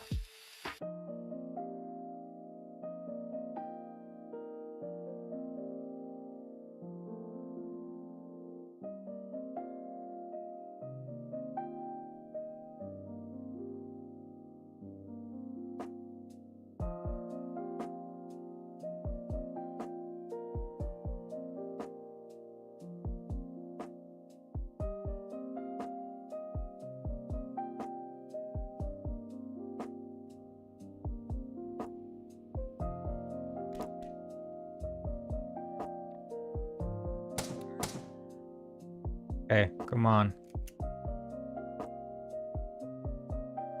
I think I have to invent Pongus Cola. Honestly, Pongus Cola probably has seaweed in it.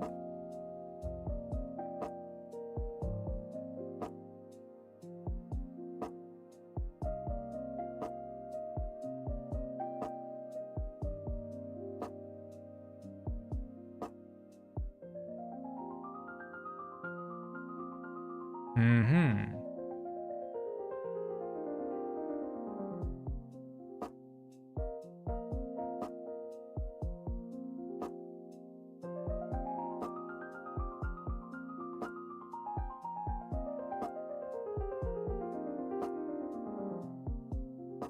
Yeah, dried seaweed is good.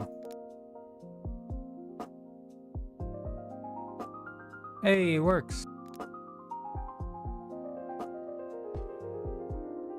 Now they're able to go in.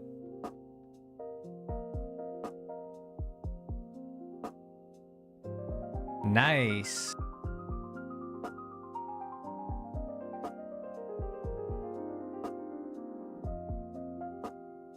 So, wheat. I need to see if this dude, because he...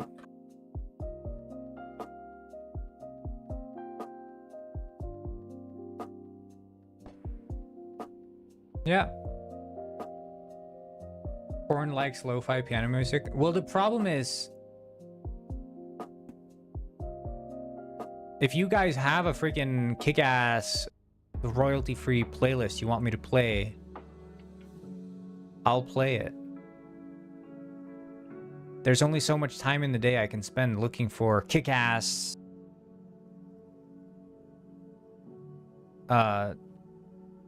funk royalty free hard jungle DMB.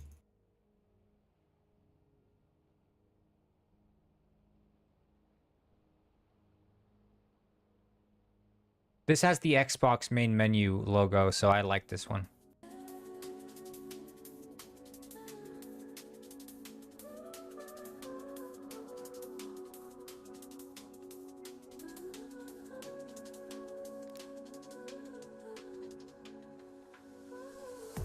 Joe Hisashi, you're talking about you're naming names, and the moment the artist has a name, I know it's not royalty free, so I'm not gonna play Joe Hisashi because that's just gonna get me banned. And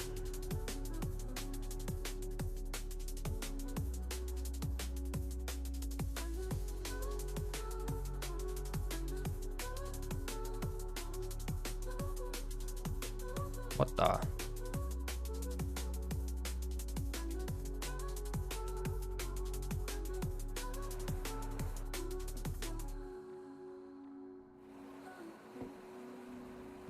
Okay, well, they can now walk inside. In my mind, I think... let me know how this sounds, guys. Does it make sense? Like, as penguins enter buildings, that they will, like, fade out and then fade back in. Do game? Hey, yes, do game. Do game. Like fade out, fade in. Does that make sense? Is that like too immersion breaking? Does it have to be like a door animation as they like open the door and go into like a black thing?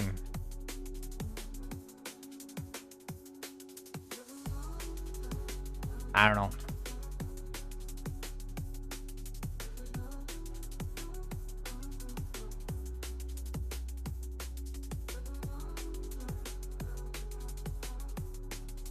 Roaming police, NPCs on foot. Right, so that's the thing. These guys should be carrying guns. Which is also going to mean that they will carry guns. Door animation and a fade would be best MMO. But fade is probably enough. Yeah, I think door animation and fade, that's actually better.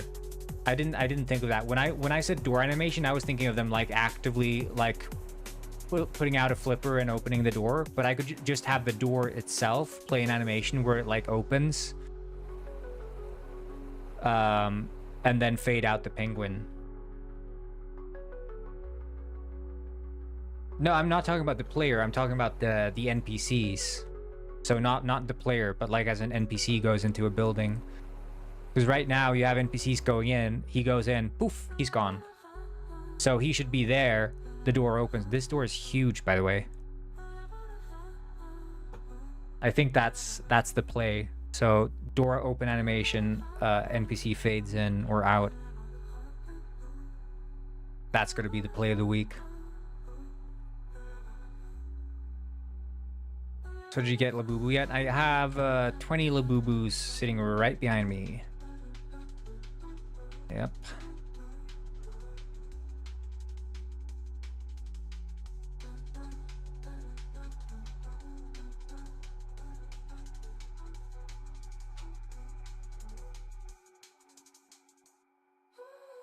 Yeah, well, that's what I'm saying. A fade, which is a dissolve.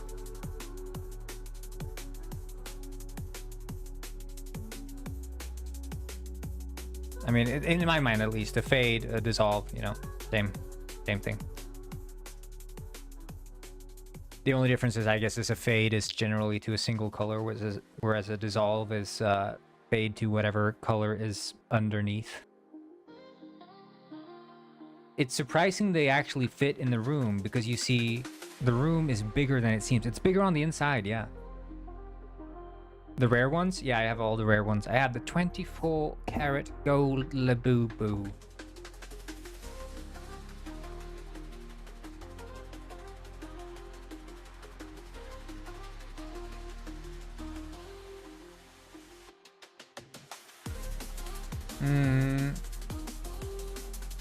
$500, Arvin, $500. No, just kidding. 5,000. 5,000.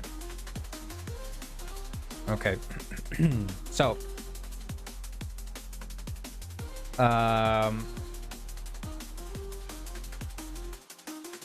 that's the thing. Behavior type police and loadout police. So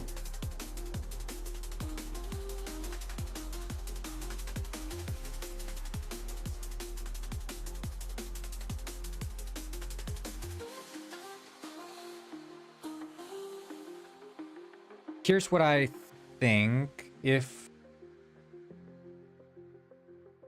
we would have, let's organize this, because right now we have basically a outfits, which is like outfit A, B, D, or like, I guess it's really outfit consists of a transform outfits.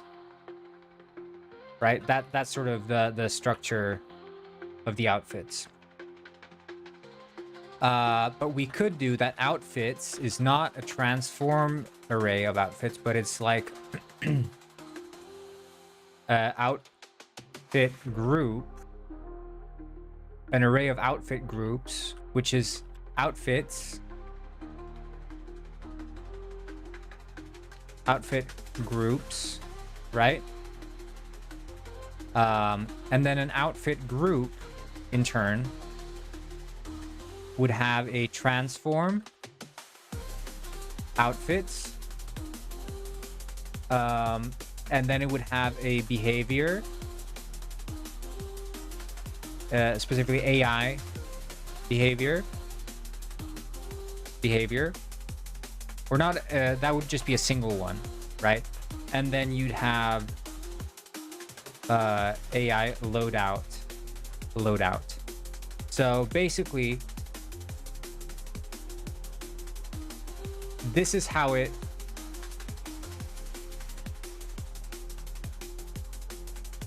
this is the new proposed setup. So currently we just have outfits, which are just like, if we have the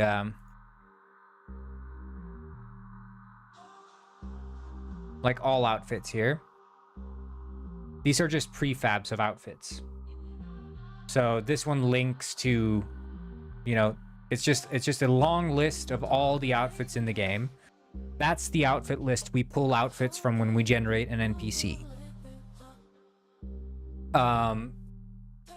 What makes more sense is to have outfit groups. So outfits consist of outfit groups, and each of those outfit groups in turn consist of a list of outfits to pull from, what sort of behavior those groups represent, and what sort of loadout they will spawn in with. So consider a civilian. You would have, for the outfits, you'd have all these outfits. For the behavior, you would have just normal civilian behavior, and for the loadout, no weapon. For a police, outfits would consist of all the police outfits, so these ones. Behavior would be police behavior, which is defined in the AI behavior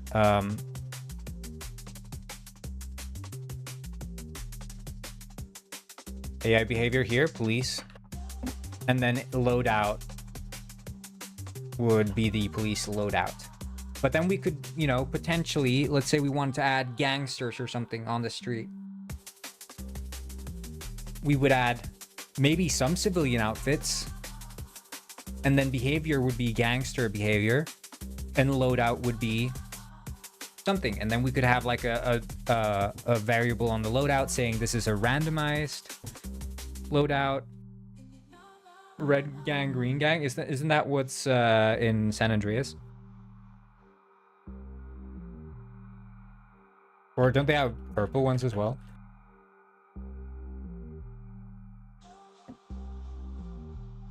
They have green ones and purple ones, right?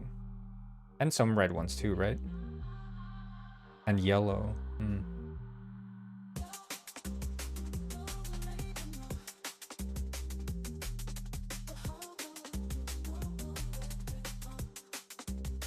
Yeah. No, I think that's probably a good, but then here's the problem, right?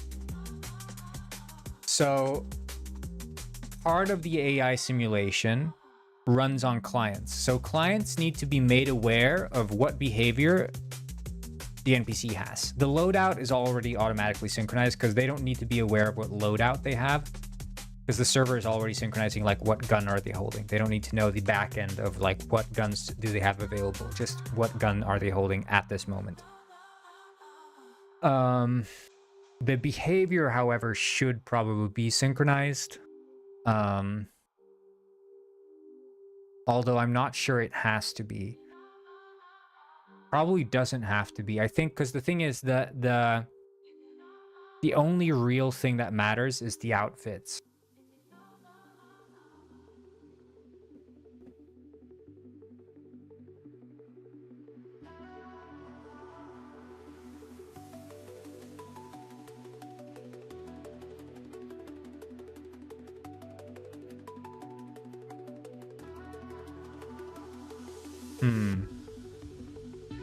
Well, then, in that sense, I guess... So we have a list of all the outfits. And then we'd have a list of all the outfit groups. Can you change the walks slightly? Like for the different behaviors, you mean? Because that would be possible, yeah. I mean, that's what they do in San Andreas, right? The gangsters walk differently and stuff. Yeah, that probably makes sense, I think. Did you guys know that in Germany right now, there's a trend to eat pudding with fork?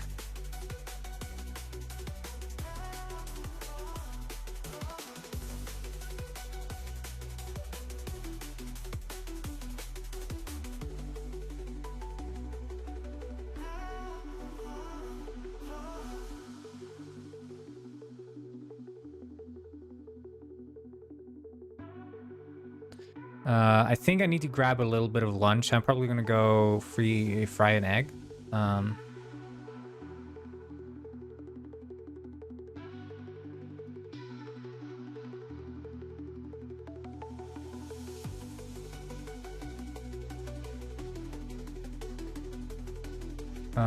So I'm gonna go do that, I think.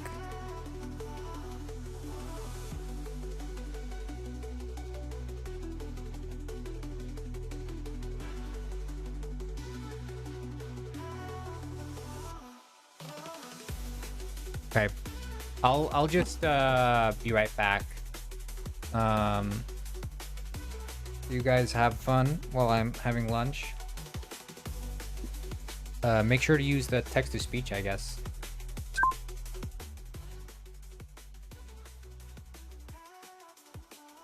And also make sure to bully First Penguin Lord.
This is Fernando Miguel. He is really good at dancing. Flying Bull Zero Fish has learned to dance.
I'm back.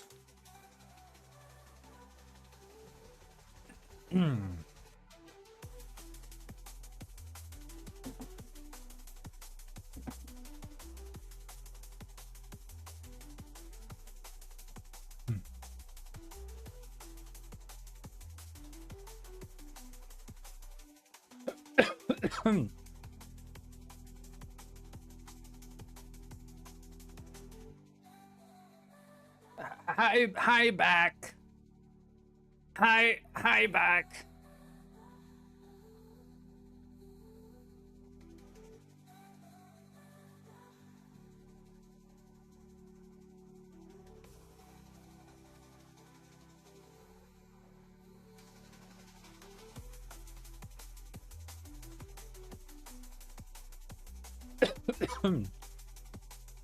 I'm sick, you guys. Penguin cancer. From overconsumption of corn. Wait, I want to see what that fish did in Moonside.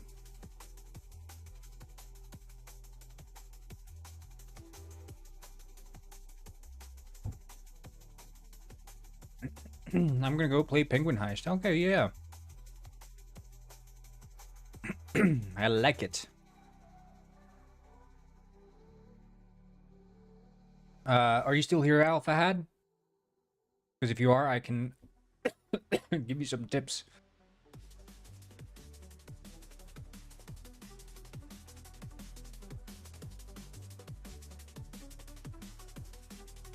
I had a piece of sourdough bread with fried egg. And then a little piece of chocolate for dessert. Delicious. Actually, it's sourdough discard. But it's not discard for me because I use it. Okay, so what did he make here? He baked the scene, but Is there anything in here or? Okay. Cool, I guess. Okay, anyway.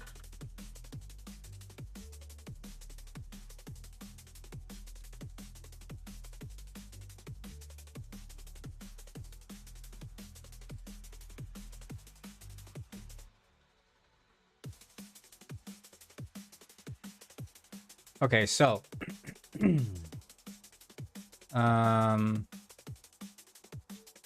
outfit collection, right? So an outfit collection consists of outfit prefabs.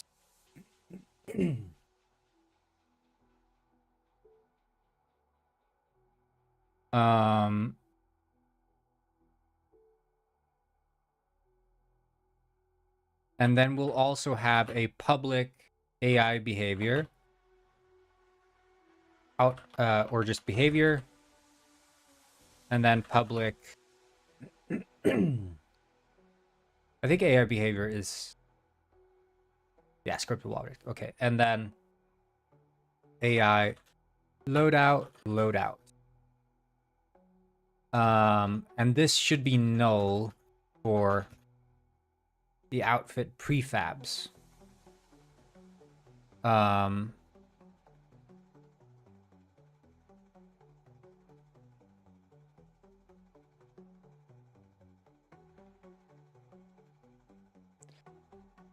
Face reveal. I'll do a face reveal if you donate $500, and I'll do the face reveal.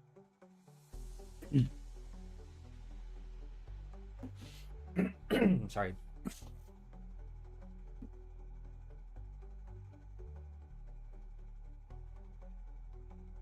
I think we can probably generalize this a bit better.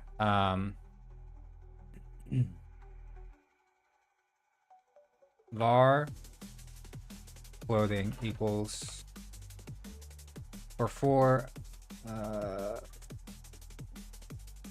I equals 0.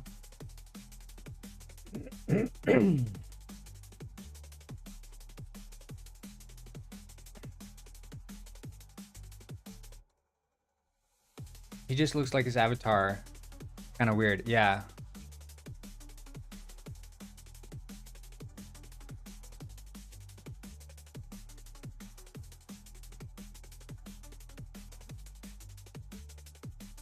I think we'll make like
Go.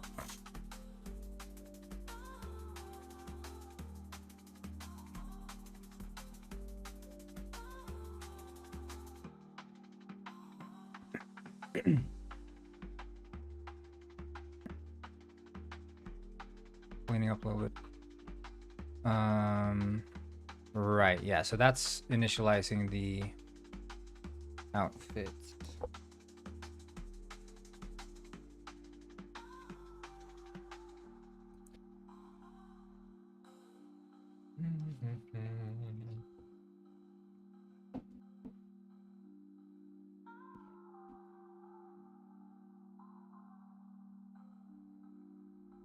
So we do get outfit index.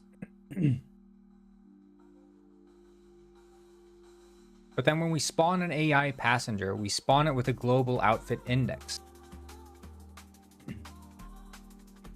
Face reveal for $5 US. You got it. Just kidding. Remove the point and let's bring it up to 500 again. Let's do this.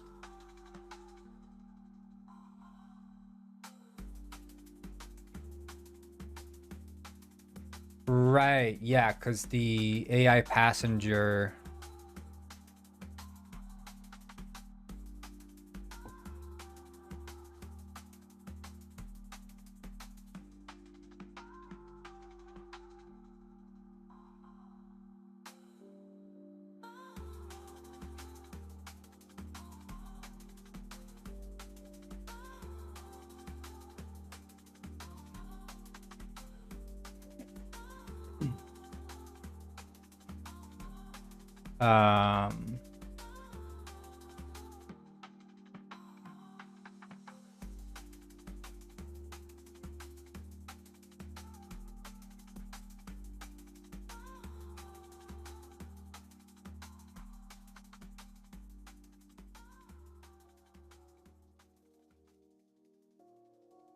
Right, spawn villager with outfit, and the passenger data would contain the behavior.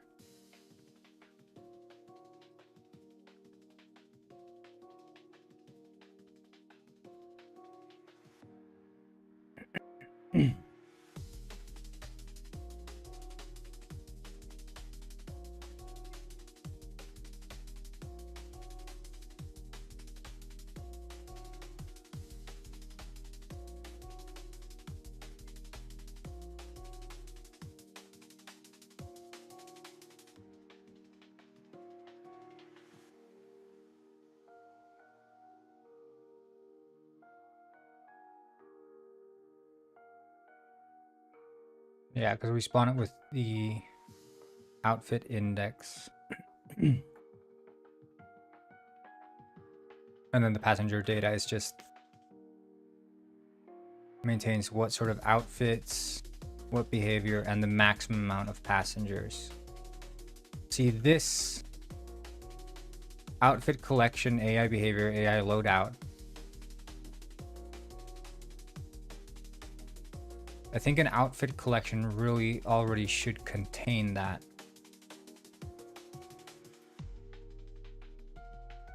So really that's what we should do.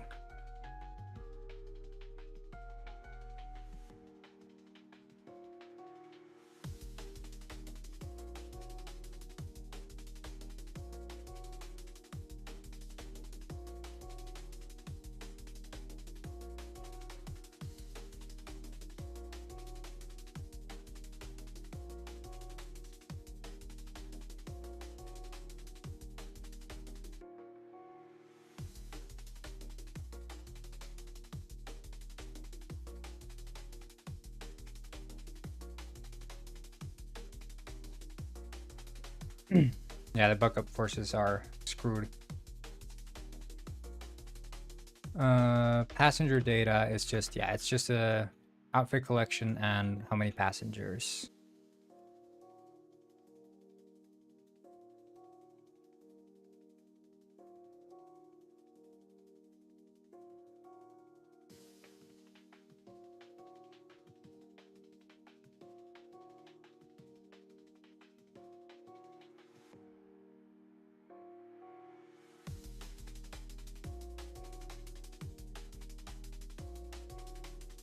Ah.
Yeah, price of the archive, $500 US.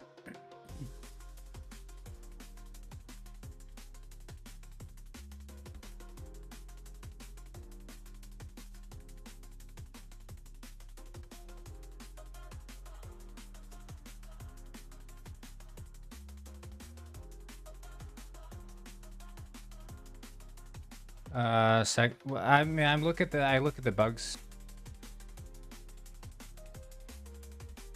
Yeah, that bug has already been fixed. It's gonna come in the next patch, so.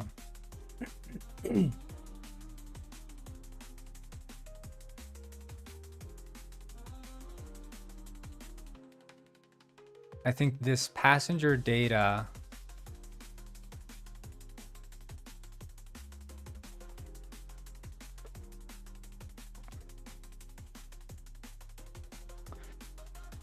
I guess we would want to change it to not be called passenger outfits, but rather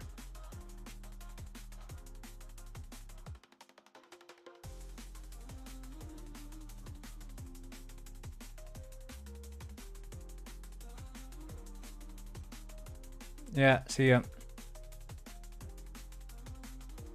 It's not an outfit collection. It's like a NPC. Wait.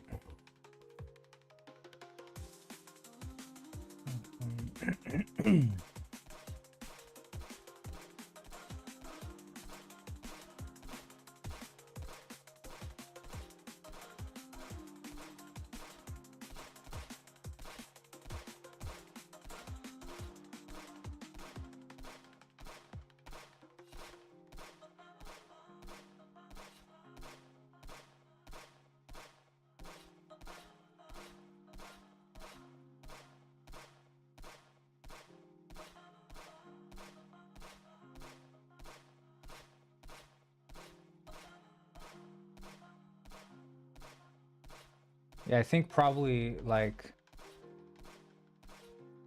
the patch come when they come. I can't say when exactly. I think NPC template probably makes sense. Yeah.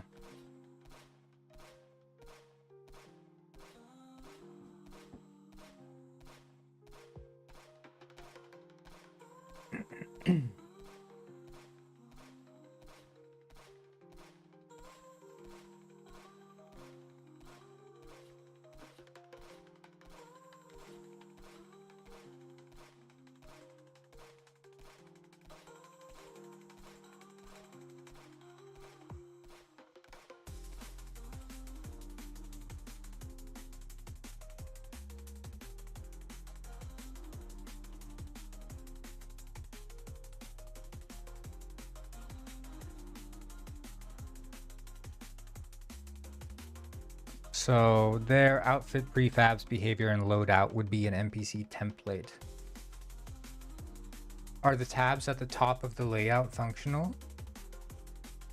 You mean the the one that says like 14.4 and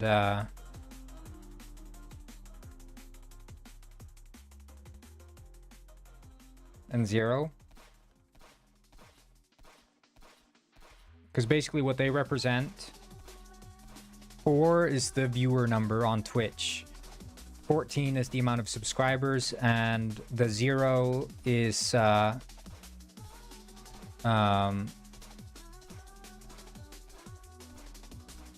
not sure if it's gonna be fixed that it doesn't save sometimes. I don't know what bug that is. It hasn't been reported. When you report bugs, it's best to report them in a thread.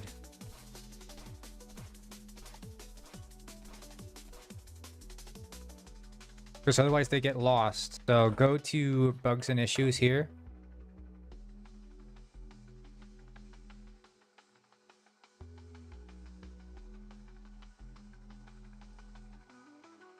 That way I don't get lost trying to remember what bugs have been reported or not.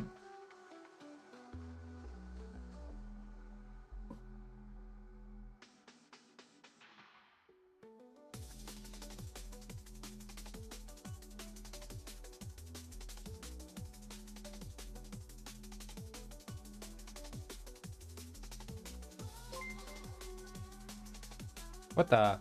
The doctor! Rated my stream with 6 viewers. Welcome, the good doctor is here. Hello, raiders of the lost Gwyn.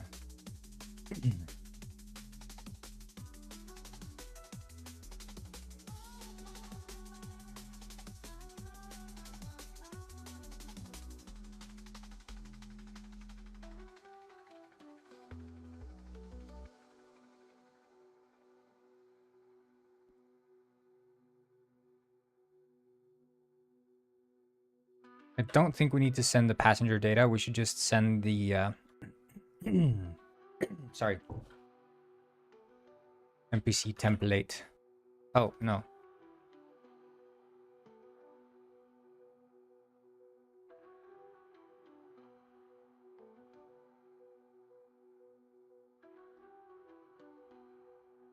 All is good here. If I didn't already say.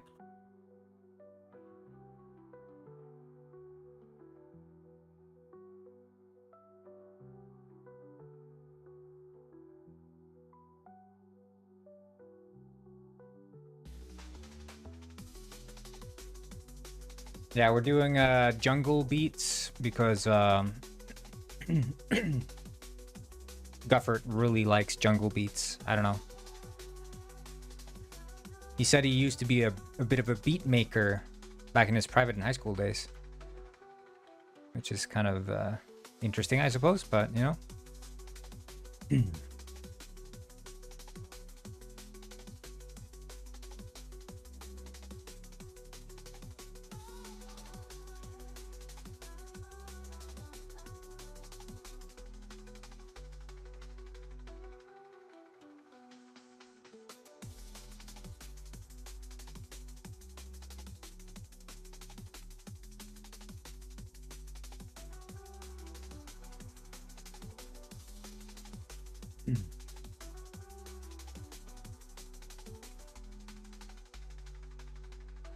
There, so now, is feeding you still broken?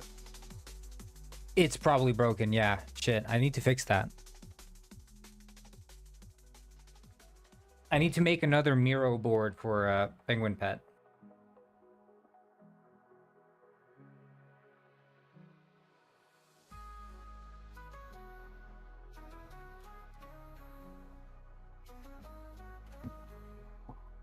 Okay. Let's see. So the NPC template consists of the outfit, prefabs, the behavior, and the loadout. Okay, yeah, this feels pretty solid now. And now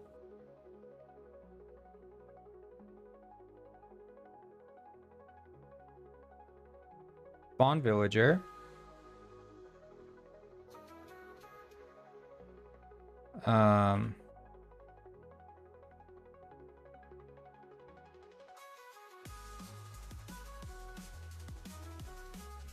Oh.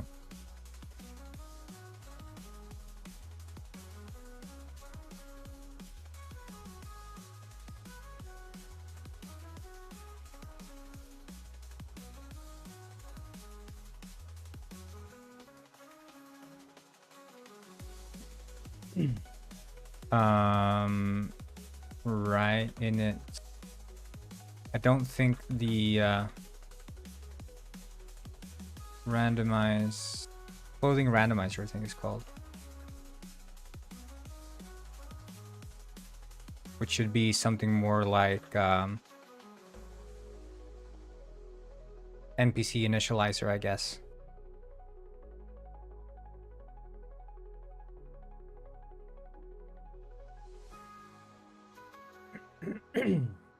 Let's see, clothing randomizer should be switched to NPC initializer, NPC template initializer. That makes more sense because it's initializing the template of NPCs.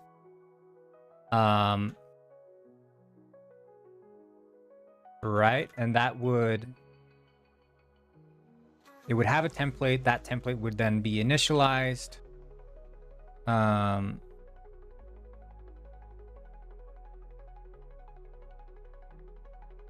This makes more sense to be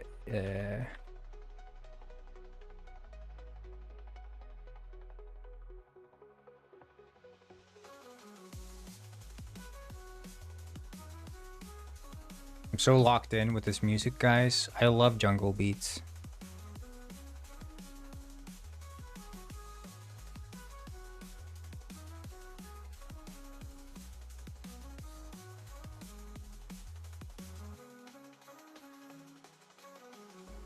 The lost child is attacking you too? Okay.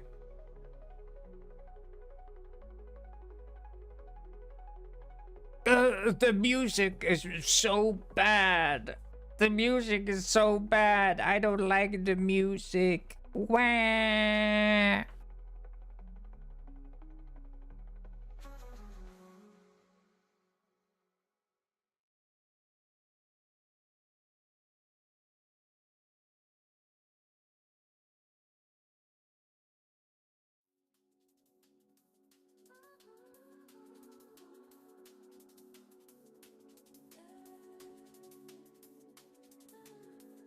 Yeah, just keep reporting bugs here.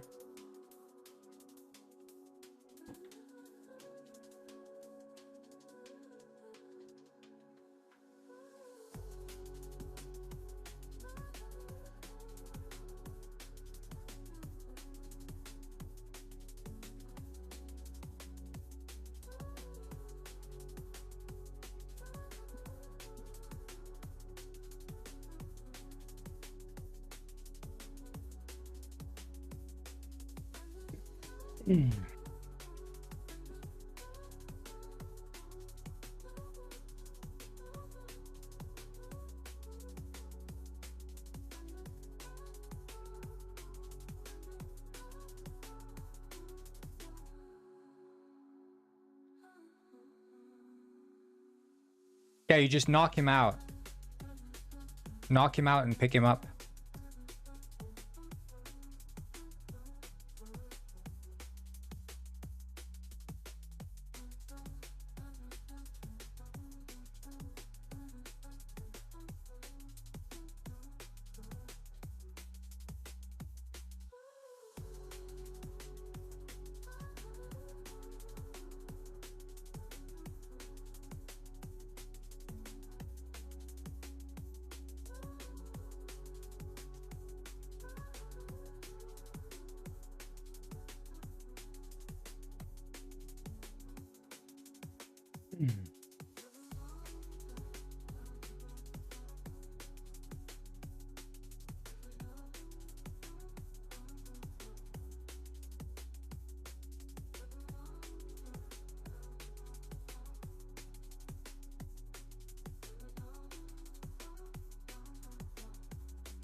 Yeah, you don't have to make you don't have to make a new thread every time. Just keep posting it in the same thread. It's easier to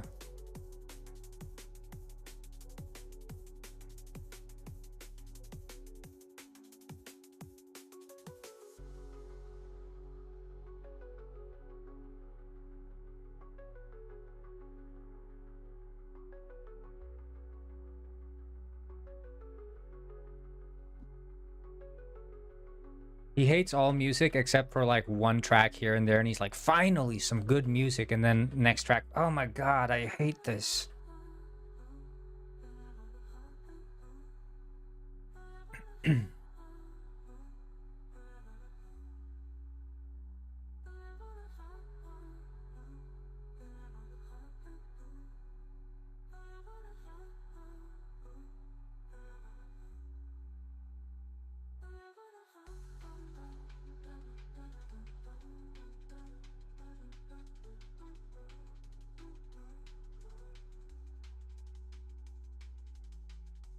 Yeah, everyone should listen to what Guffley likes. Jungle beats. Okay,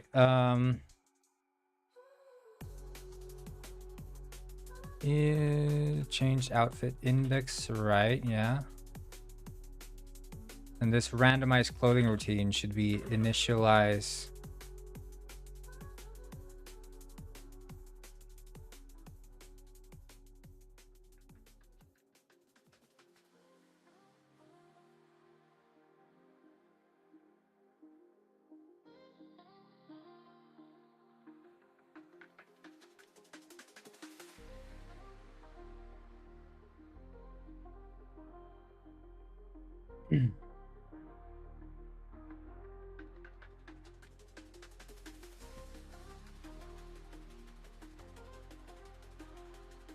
This isn't really what I was meaning by hard classic drum and bass jungle. No, this is like liquid drum and bass. Hard classic drum and bass jungle.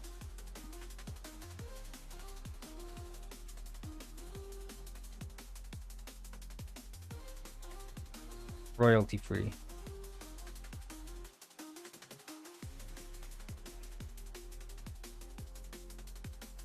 No, there. I don't know if there's any.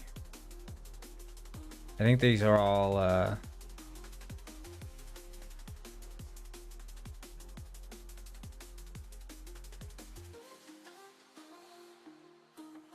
Not really given.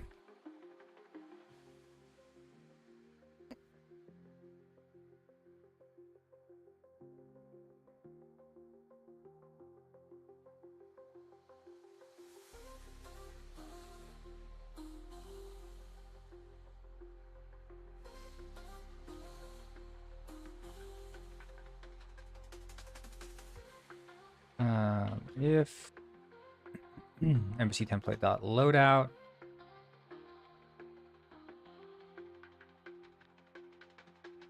Oh, it was a joke? Oh.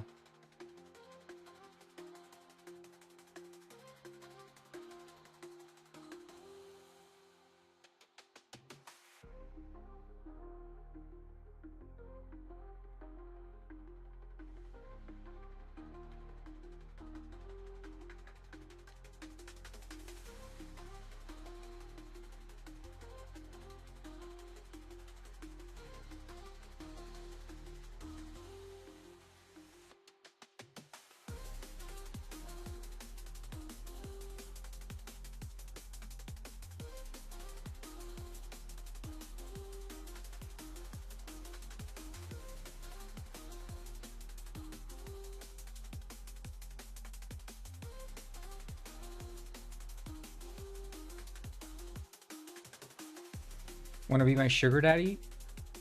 I'll be your salt daddy and give you bed bugs and coal for Christmas.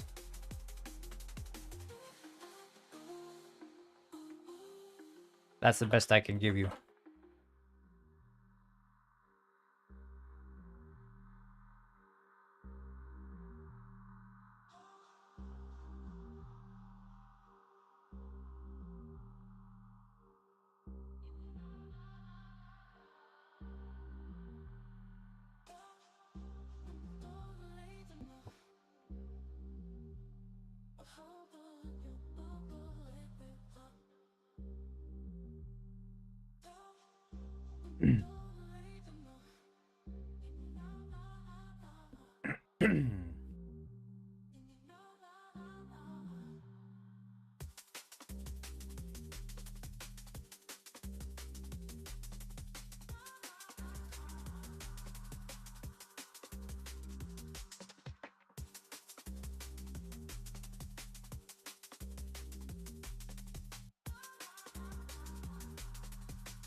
I guess init behavior is more like init template.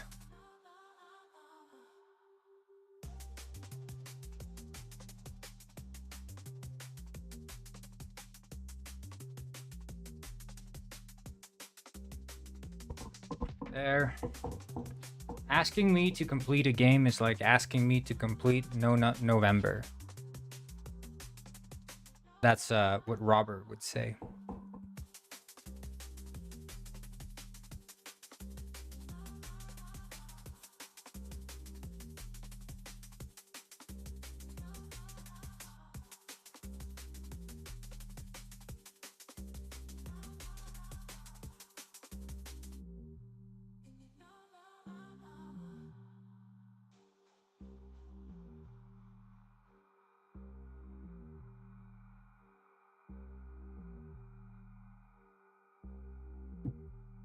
Cute penguin, please. No! Screw you, world with strange. Screw you. I've had enough. I'm constantly getting attacked by in-game bugs. It's annoying. Yeah, well, I mean, we just made a huge update, so whenever you find a bug, just post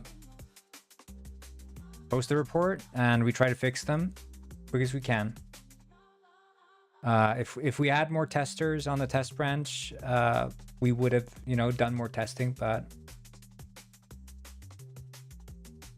he's played 40 hours, so I don't think the 2-hour refund is way past.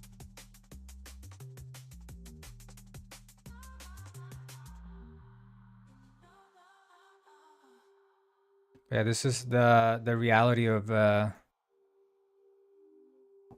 indie early access is a lot of tinkering and fixing.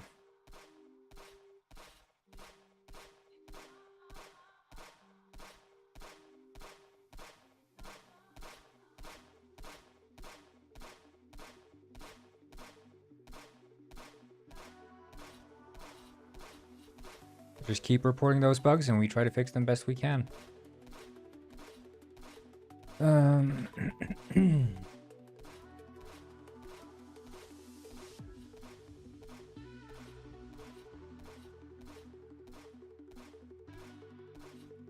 Okay.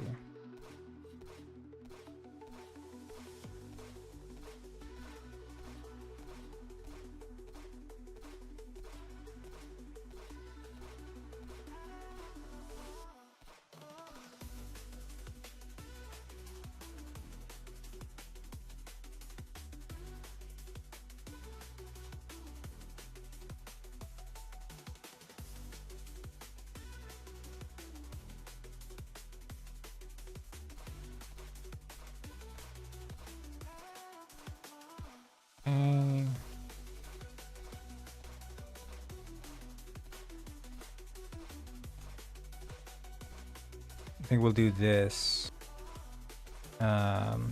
If o dot try get component out, let me see.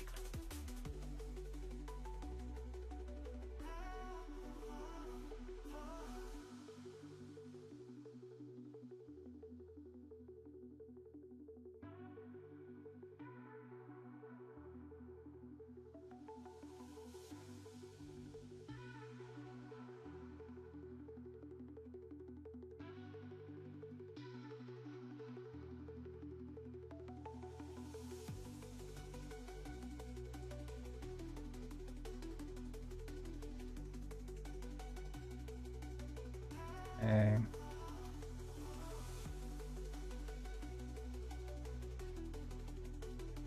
When are we updating the craft? Whenever people want. I was holding off because I'm just waiting for like a green light. I think you can just update through the terminal, right?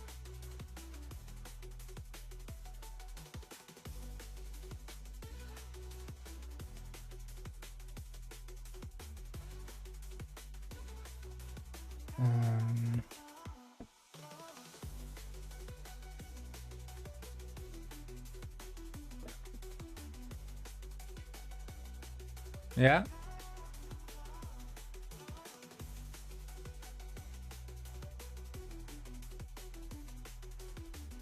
We're on paper, right? Download a new jar from a download page.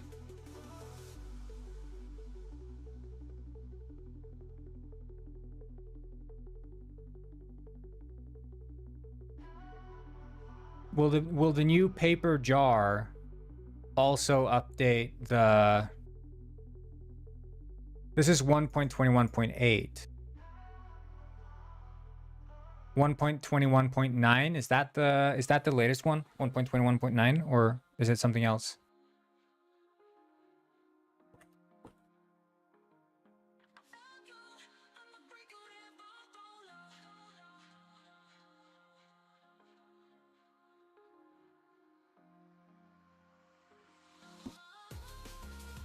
One point 1.9 is the latest. Okay, well then I'll download 1.21.9 then.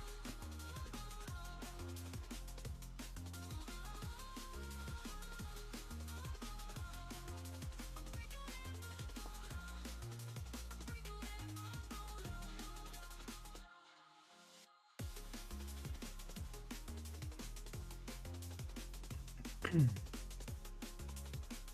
see.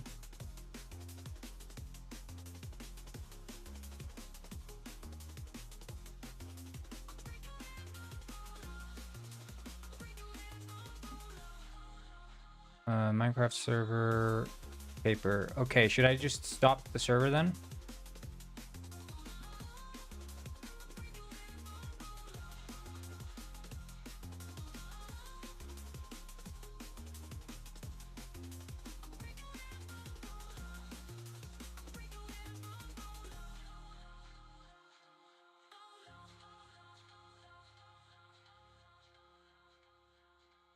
Is there a way to like save in a server? I don't know.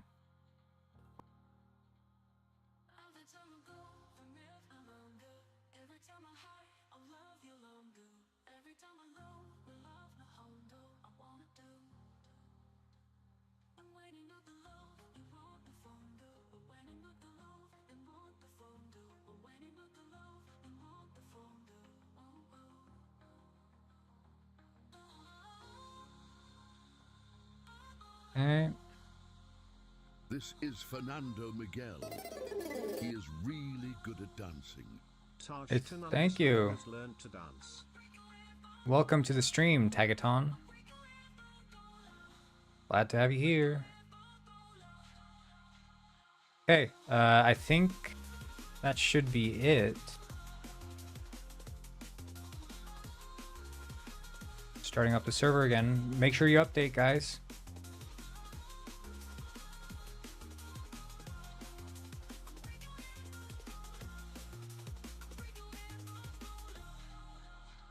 I'm using Windows.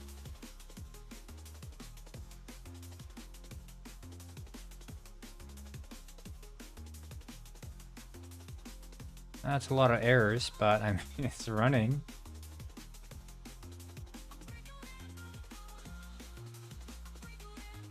The maps thing is not.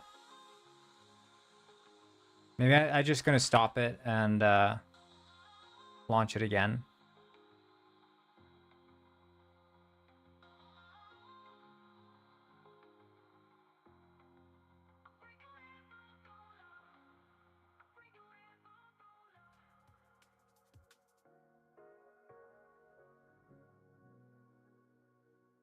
Yeah, there's a lot of... I think I need to update the plugins.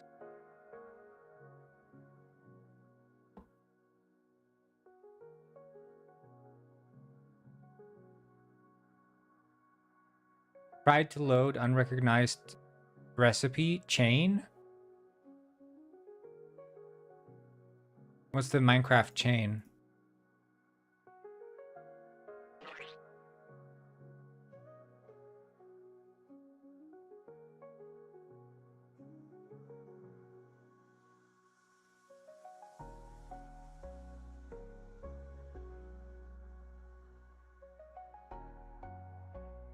Let's see. Published? Yeah, published. I mean, the game is out, but not. I'm not being published by anyone.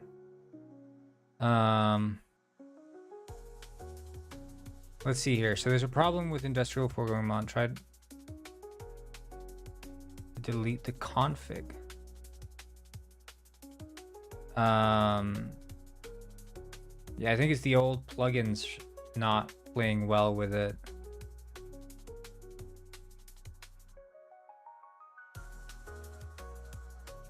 Map is down. Yeah, it's all the plugins are just broken, I think.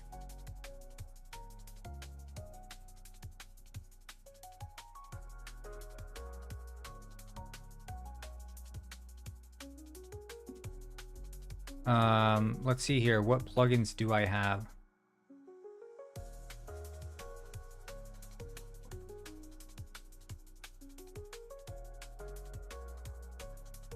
That's the same latest one that I'm on.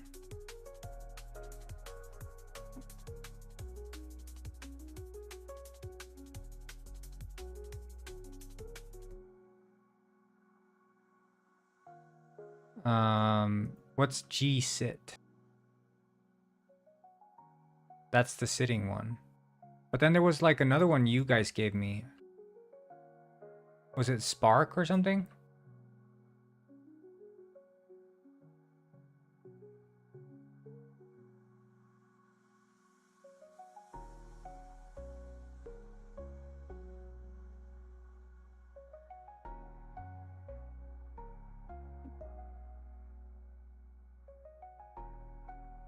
Like if I look here, there's the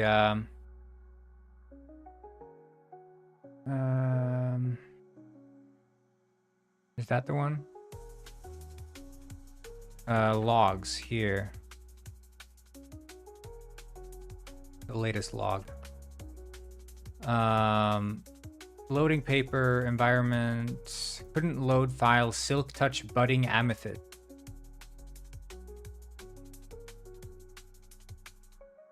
Couldn't load file, player head drops. More mob heads, name colors, painting picker. So we couldn't load any of those because those are too outdated. Where did those go again? They were in the data packs or something, right?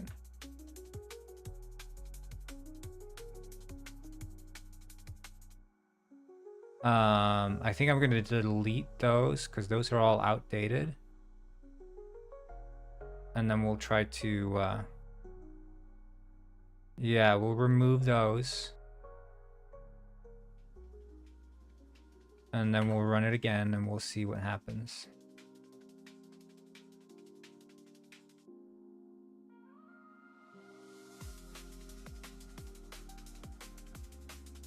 Missing data pack, yeah, that's fine.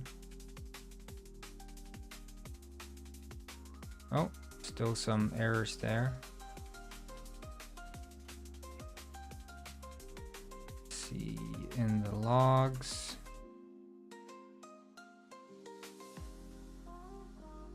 Initializing din map, right? Is it up to date?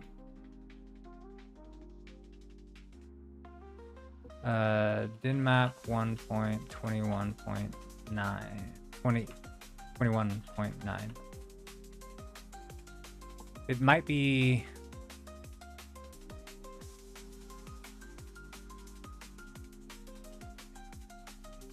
that din map is not working on this version. But can you connect?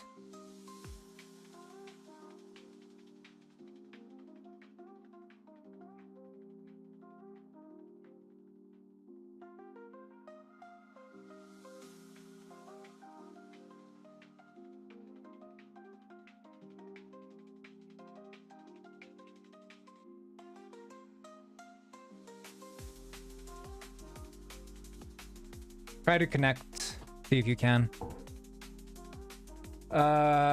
If you can just, yeah, just keep reporting those bugs, Arvinen. Show like in the bug reports, how is it out of sync? Like what goes wrong and stuff. And just keep posting in your bug report thread, and I'll try to deal with it when I can. Sound good, Arvinen?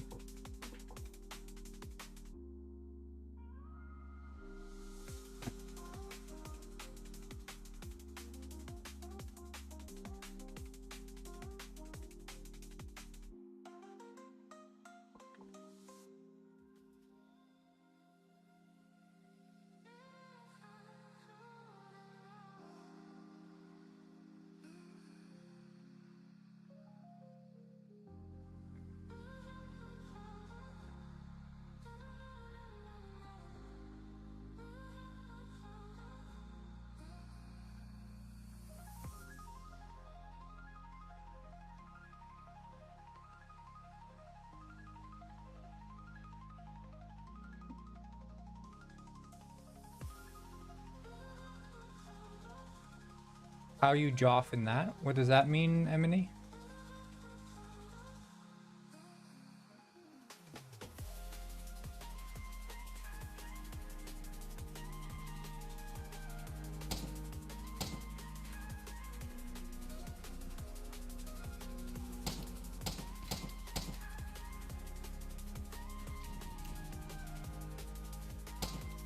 So you're out of sync in the sense that the fish is flying around? Is your friend not outside then? Is your friend moving around or something?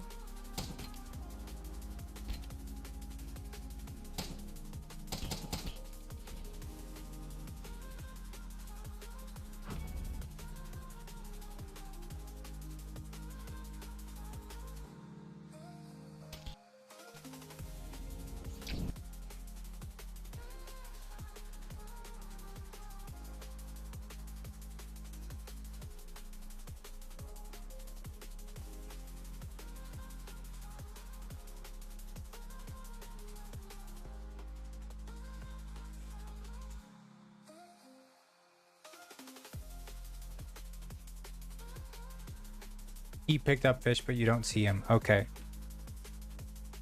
Yeah, I will look into that.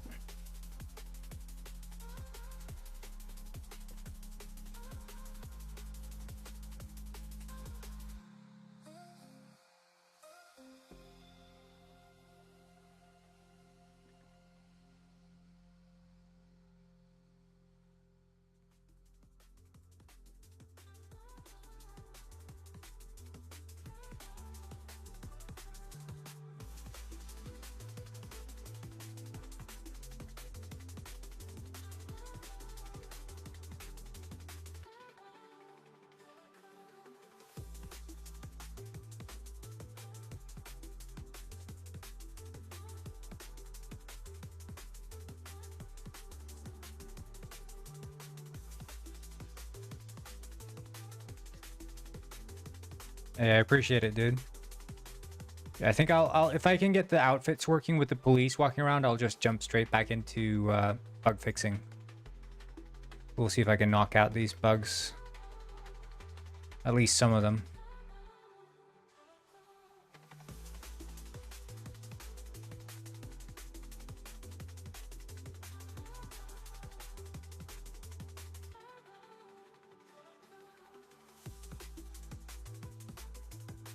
Okay.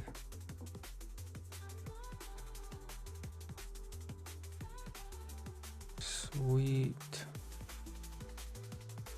And that one's there.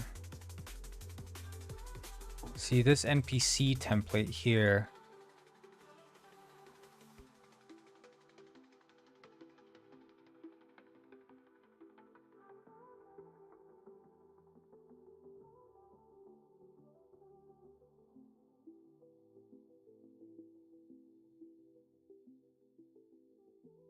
Yeah, we're not setting that anywhere.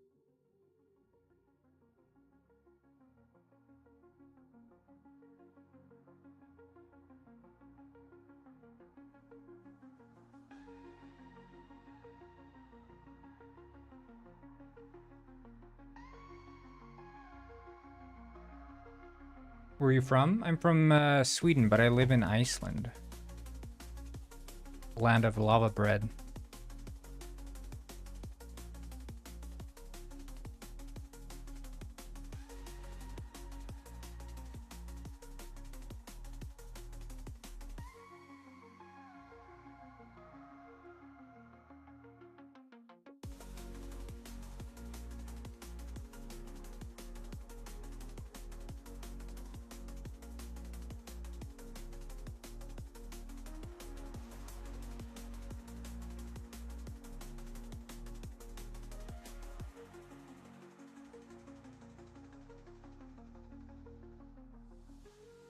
And he has a very convincing American accent. Yeah, it's because I ate too many hamburgers.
That's why.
Right, yeah.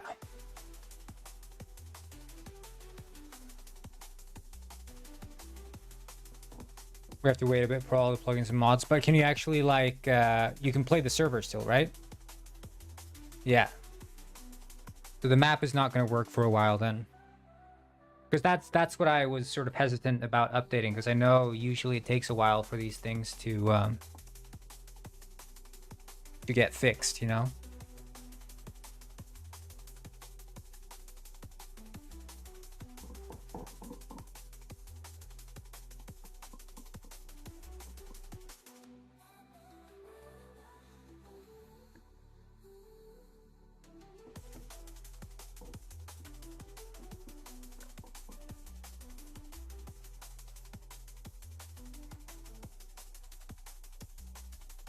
You're gonna have a bunch of copper golems now.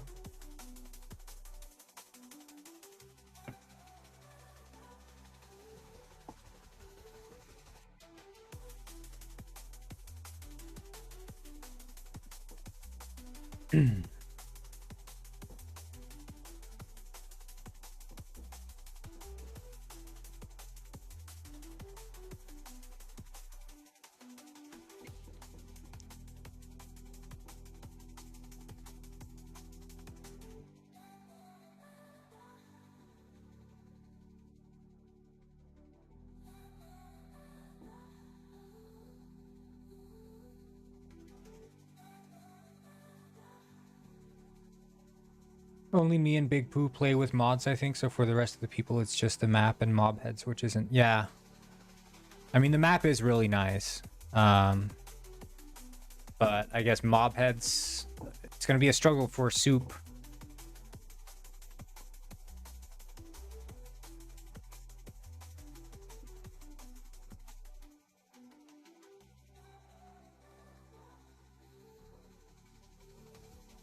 Lurking at the office.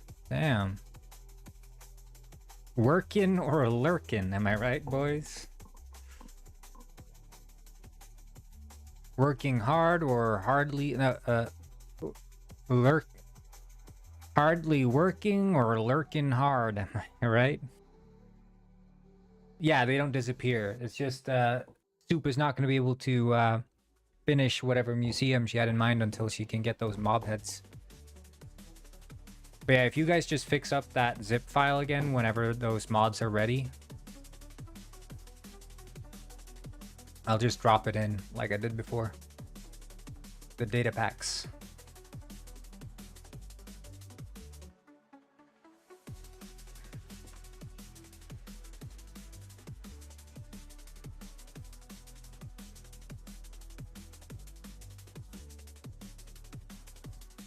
Okay.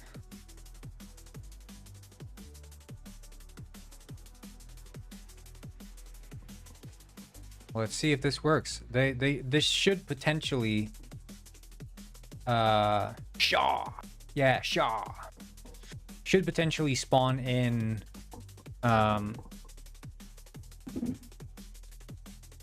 police with guns now. But it could be that it's off by one. Like one frame, and then it doesn't spawn, so we'll see.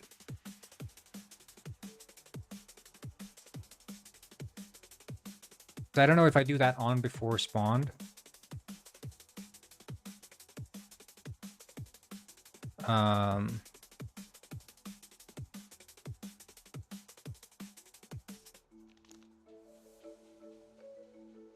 mean, that runs the same frame, so.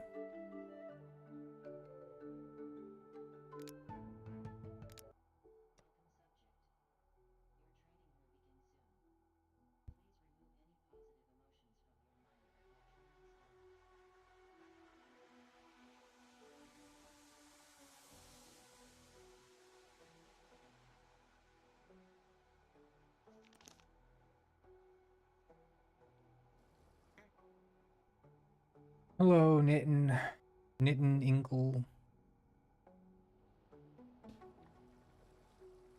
Pickle. Mika. Wow, that's great, guys. You're all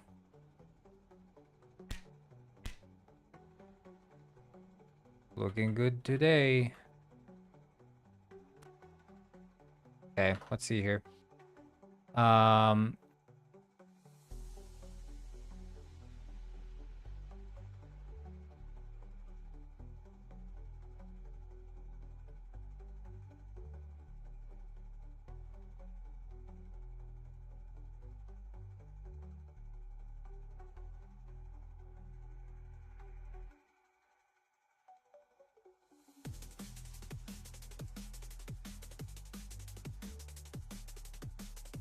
Yeah, I guess maybe the NPC template initializer needs to have a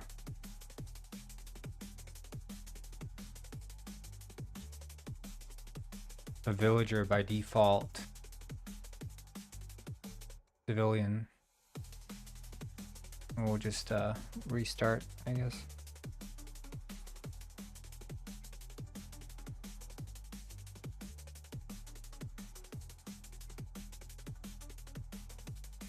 Gosh.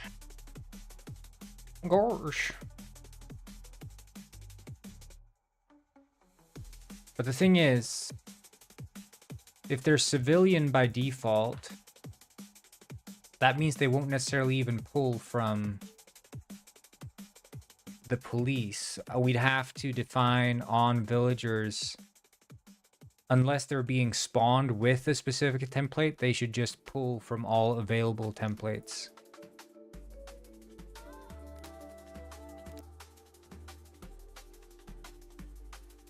I think that's what we have to do.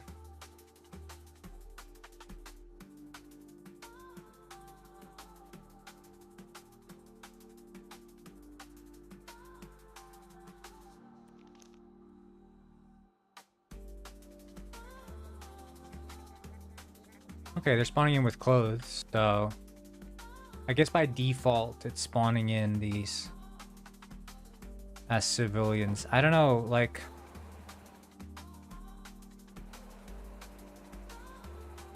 I guess I could have like a likelihood of picking. I mean, there it's spawning a police. Hold up.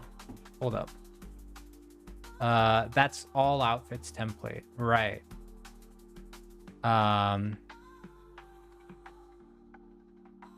That's the thing. So it would have to pick from template self,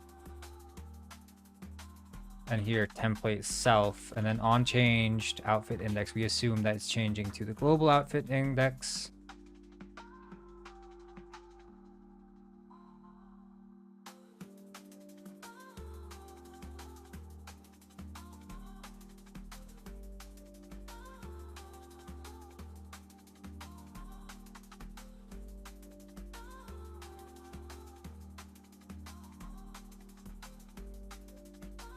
And instead of saying all outfits, worn outfit index is var local worn outfit index. And then that would lead to a local worn outfit index, and then worn outfit index equals the get outfit index, I guess. Or no, that just returns the outfit index. Index of all outfits template dot get outfit index, and then outfit. So that initializes from local to global, and then we apply the outfit.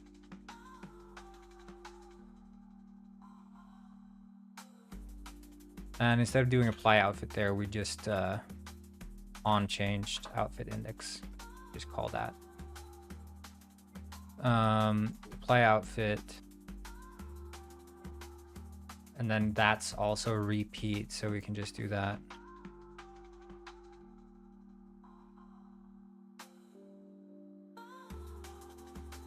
No, that's not a repeat because that's changing it. Apply specific outfit.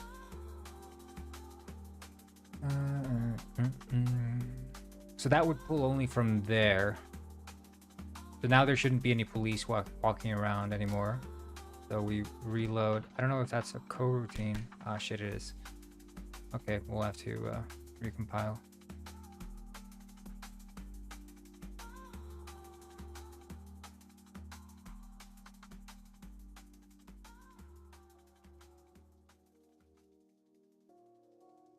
Okay, recompile that. Just recompile that.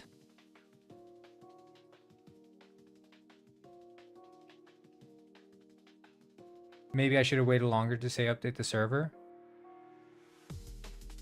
Is it like broken or something? Or is it painful to play without the mods?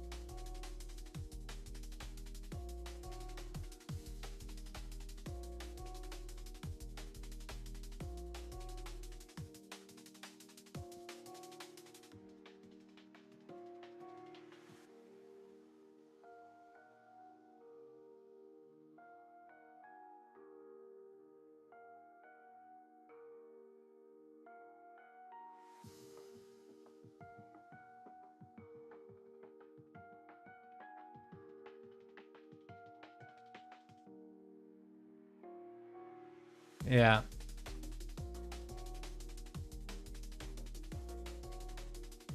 Well, I mean, I could roll it back, but I don't know if you can roll it back though, because then it would have all this corrupt data in the, like the new stuff would break the old stuff or something, right? I think that's how it works. So we're just gonna have to write this out, I think.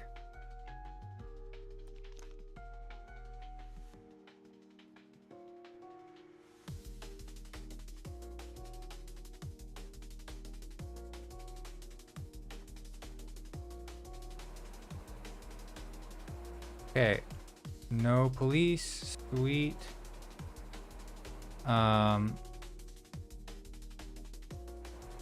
And then we can just say that randomly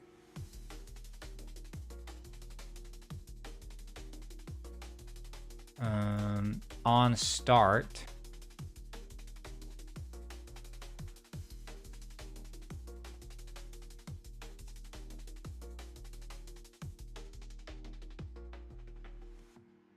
we can do public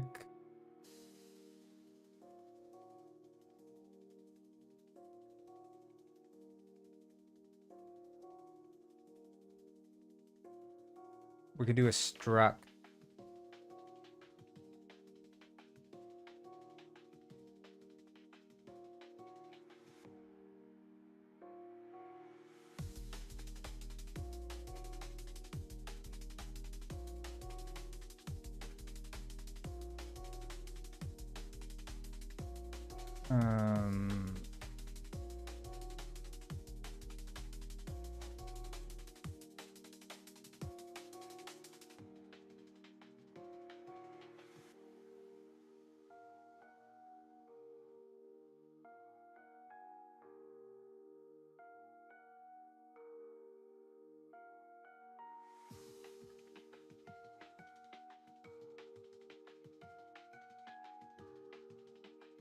Okay.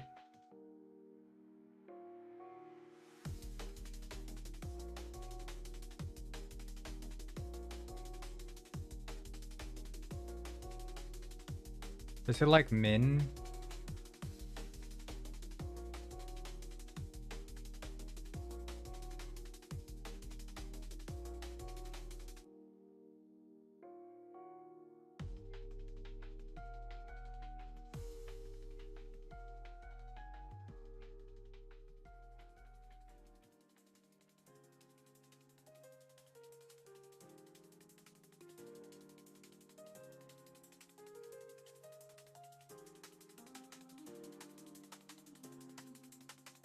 I don't know the Moomins theme. I've never heard it before.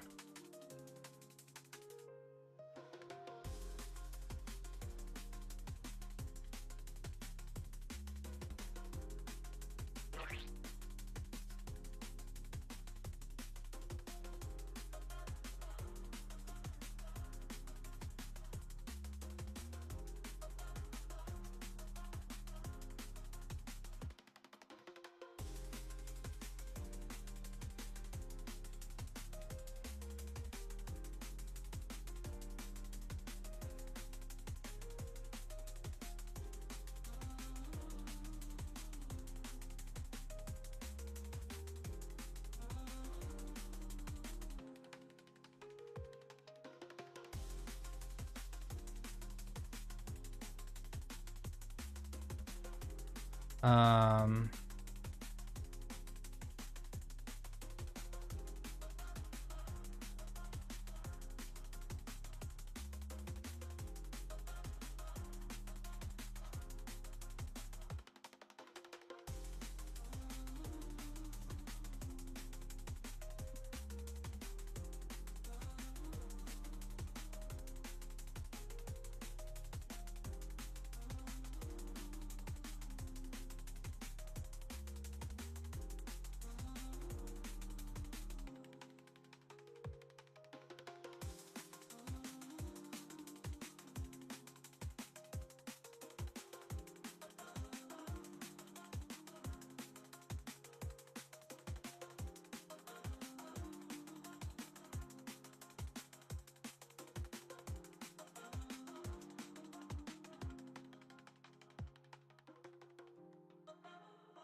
I think I have like some.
Right.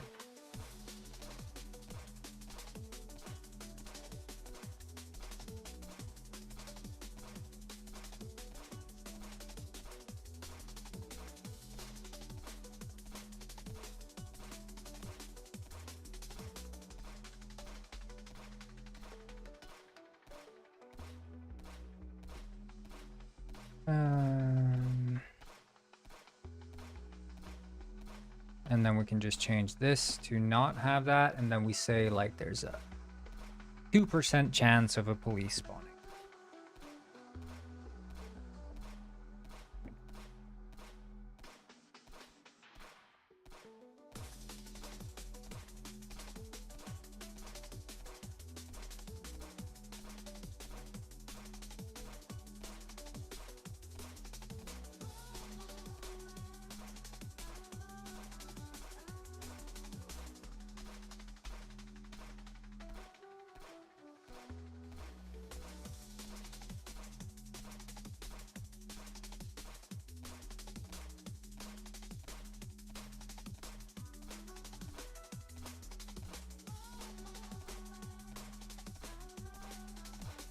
Okay.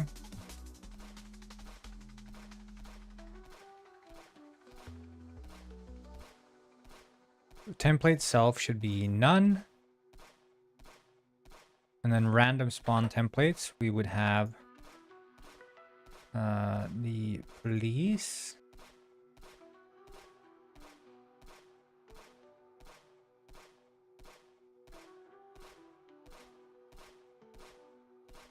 I guess that one can't be drawn.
Yeah, okay. Well,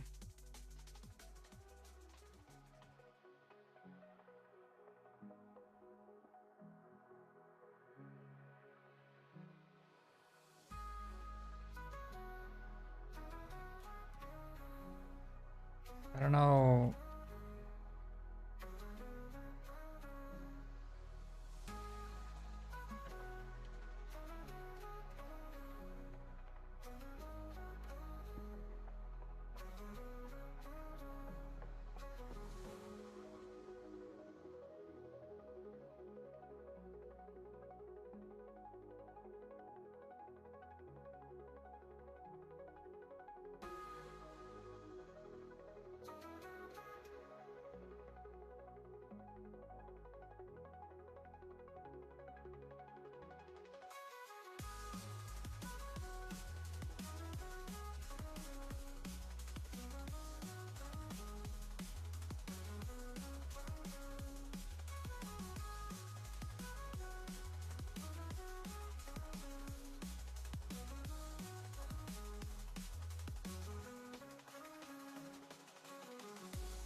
Okay, try this.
See, I mean, it spawned in.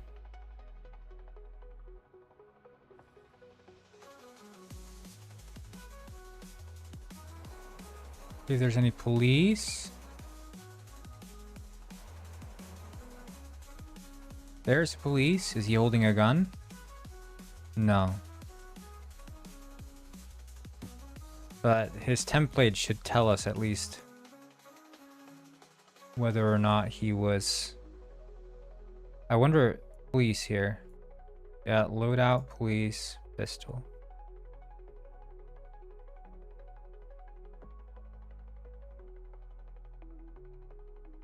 Yeah, police loadout. And I think, let's see here if he initialized. Yeah, he has weapon pistol. He just never spawned in with the pistol, which is the problem.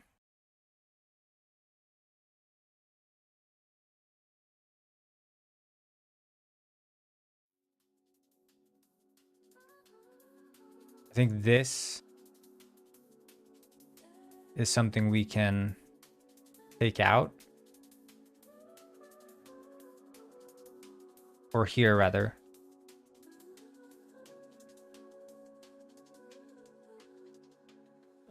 Initialize weapon.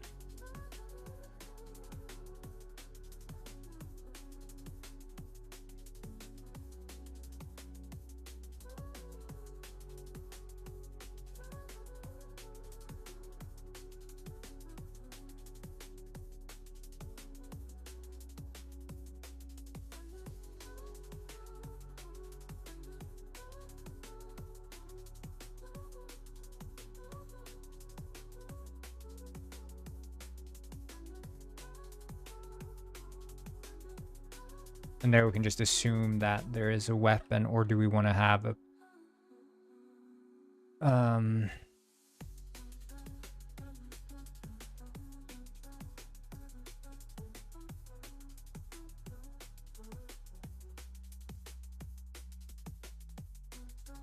Yeah, we'll just do this.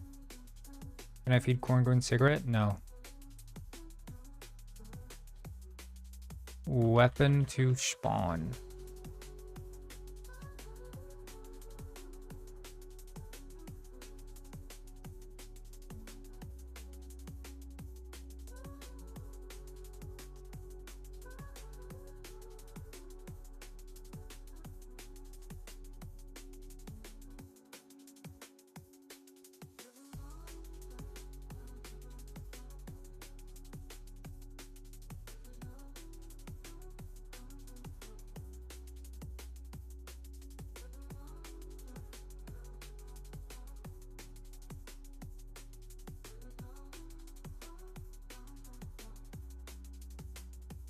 Right, okay.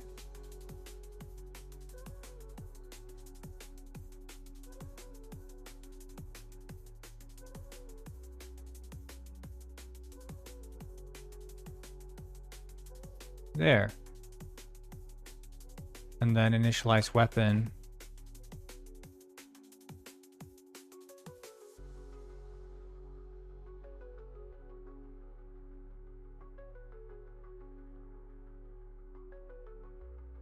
Here, init template.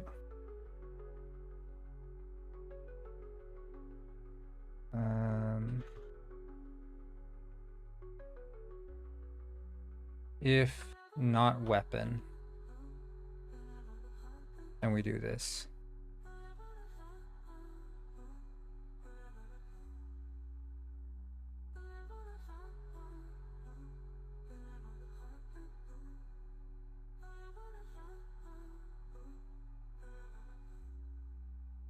No, so that's the problem though.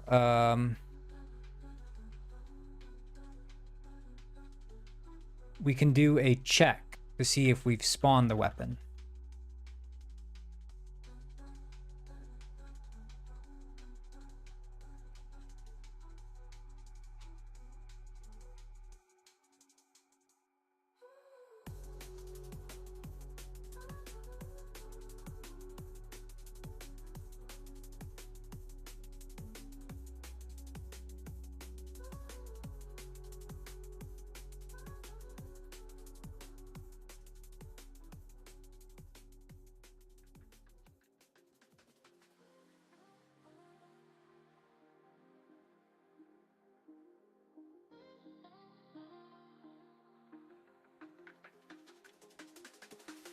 As initialized weapon. If has initialized weapon, turn and then has initialized weapon. True.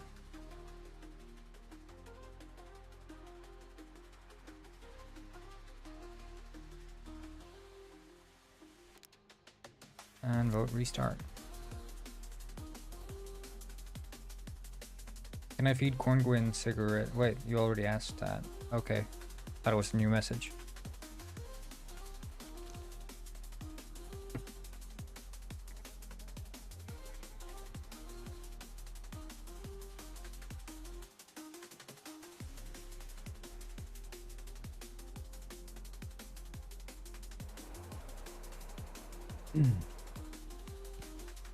Any police? Probably need a bit more police. I guess maybe the thing is that normal police don't roam, do they?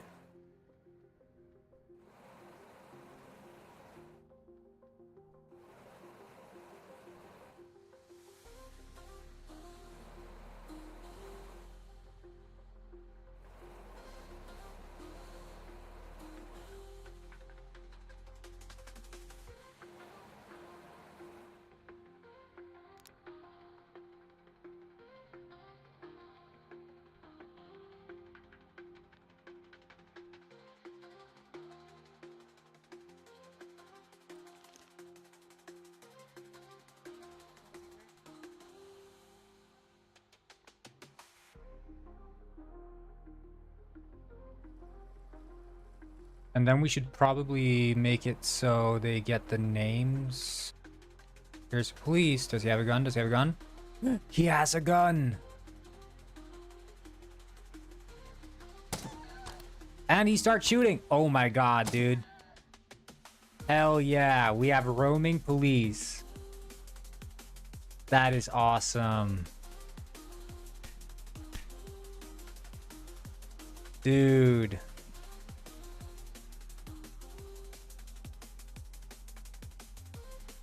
Hello, guest 551.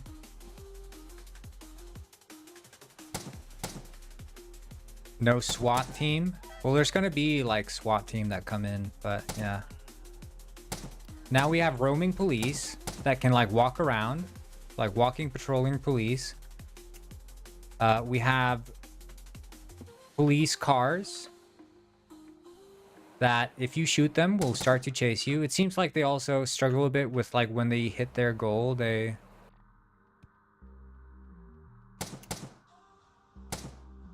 Dude, don't drive away. I'm trying to shoot you. Stop. Ammo refills?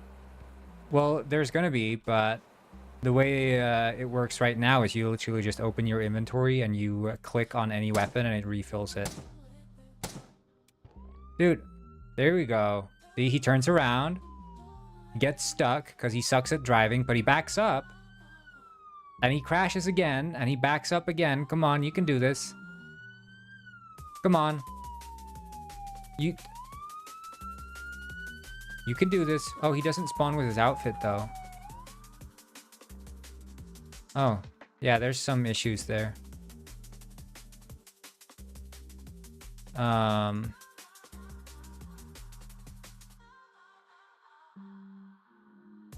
Yeah, okay.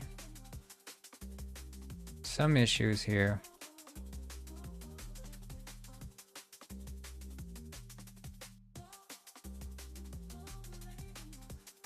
Oh, yeah, because this runs before.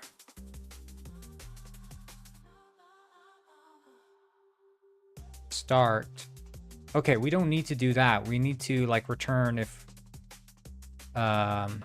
spawned. We only initialize the gun if we haven't run spawned, I guess.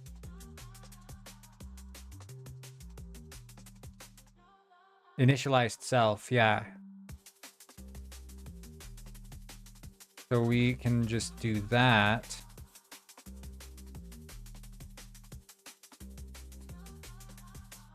If not initialized self, then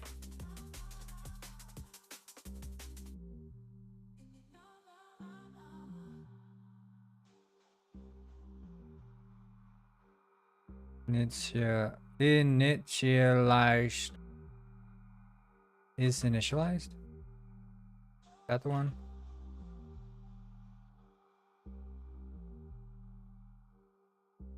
Hmm. Okay, so initialize weapon runs now as it should.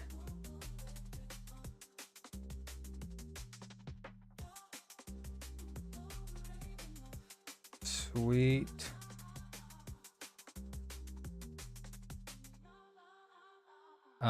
But the vehicles don't have the right NPC templates, I guess.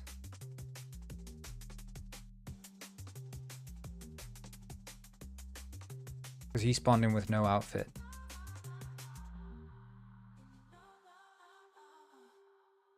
So let's see. Police car.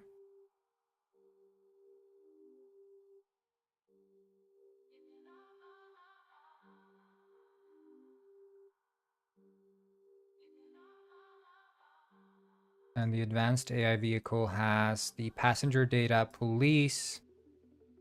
And the police passenger data, I assume, does not contain the police outfits.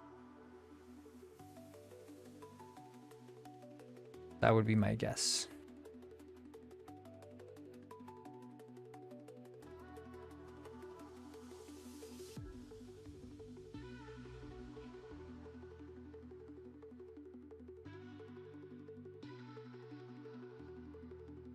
Although it did spawn in with...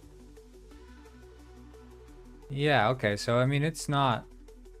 Let's see here. Advanced AI vehicles.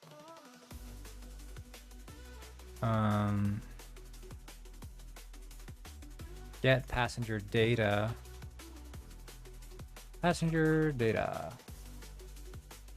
Where are we using this? Local outfit is that one.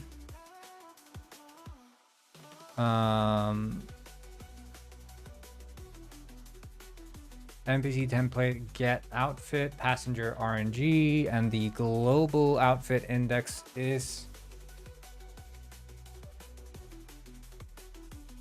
Right, you get the local outfit, then you turn that into a global outfit index, and then you spawn the AI passenger.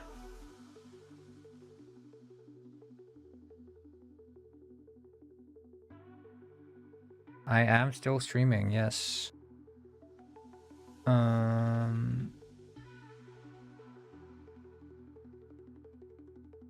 Here, render AI passengers.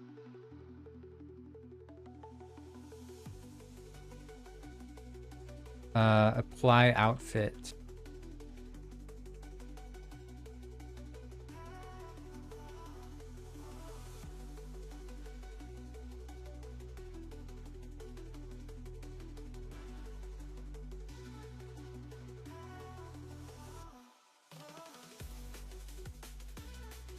It's basically Penguin GTA.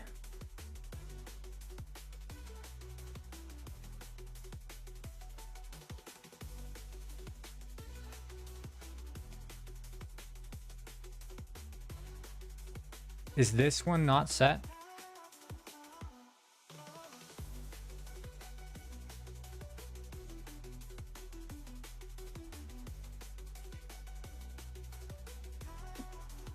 Wait, outfit here. So this one should have, yeah, 0, 1, 2, 3, 4, 5.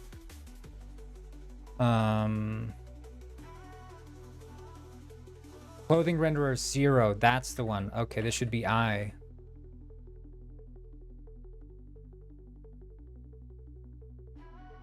And then we can increase the chance for police to spawn. So we set that at something like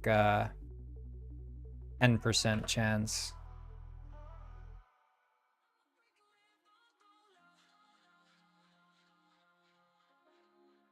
I need to change that to an external object so I don't have to go into the villager every time I want to change the...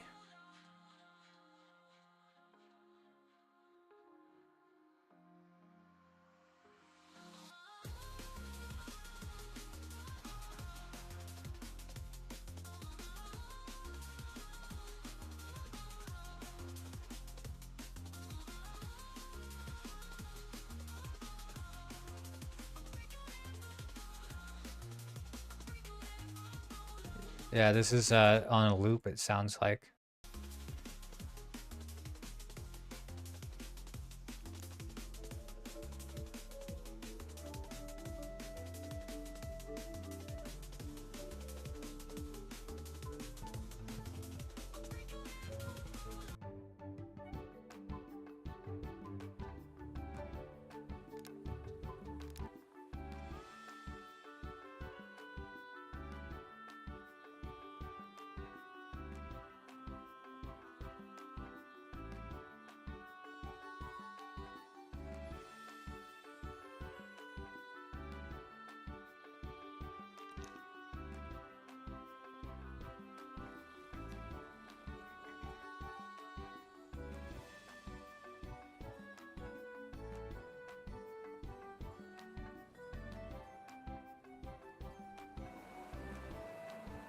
Hey, let's see if we find any police.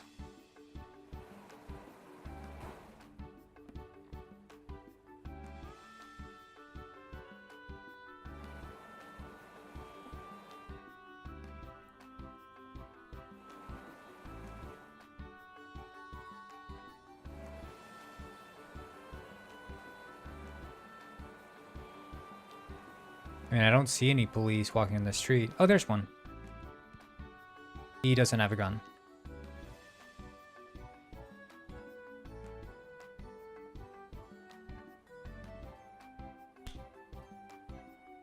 Oh, yeah. Okay, I see. We reversed it, so...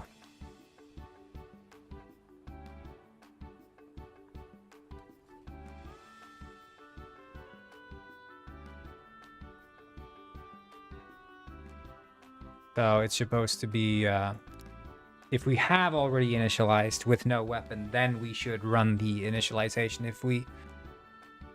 Yeah, that makes more sense.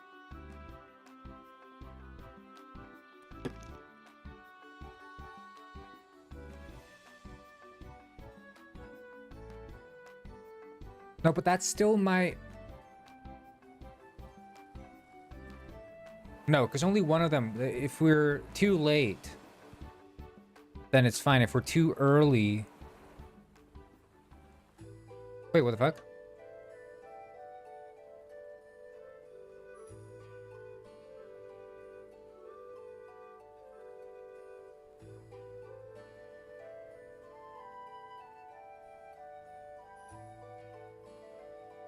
Oh.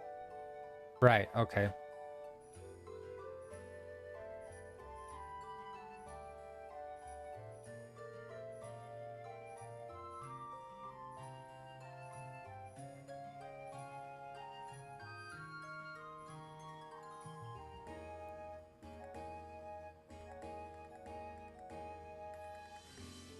Yeah, you like being fat?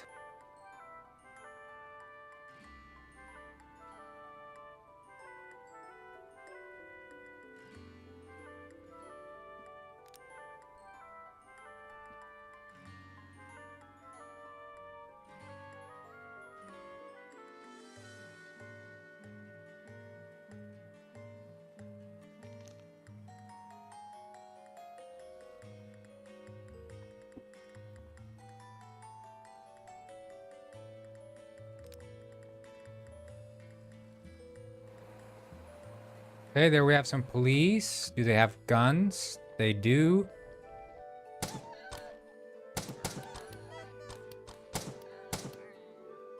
Taking out the popo. Sweet. Okay, let's see if the police dude will... What am I making now? I'm adding police to... These police are going to walk around in Penguin Village as well, so... You can play around with it in Penguin Village later. Which is fun.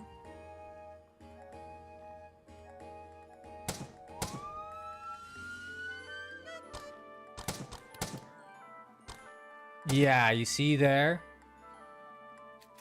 That runs. So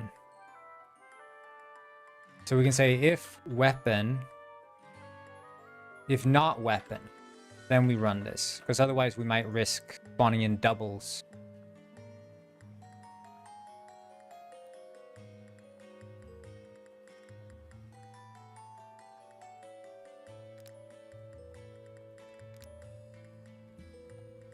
because you see these floating guns. So we'll try to attack, find police, see if they have guns, kill them, see if they drop the guns, find a police car, see if they spawn with only one gun. Can you add Dino Gwyn? I think I've thought about adding Dino Gwyns.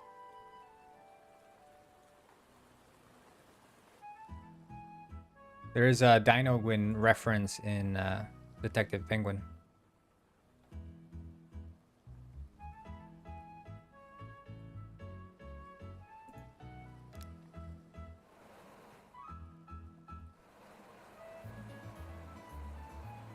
Okay, he spawns with a gun.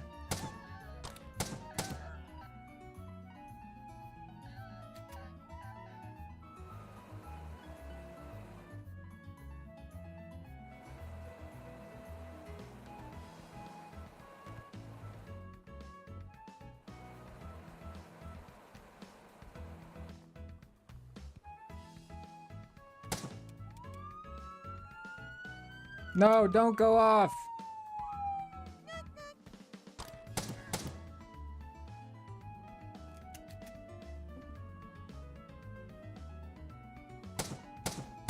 You know, First Penguin Lord, you almost make me want to have no music at all. I want to derive you from the ability to say whether or not a song is good or bad.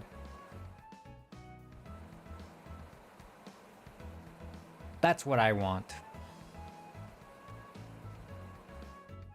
He likes dinosaurs right now? Nice. Dinos are a classic. There already is a chicken.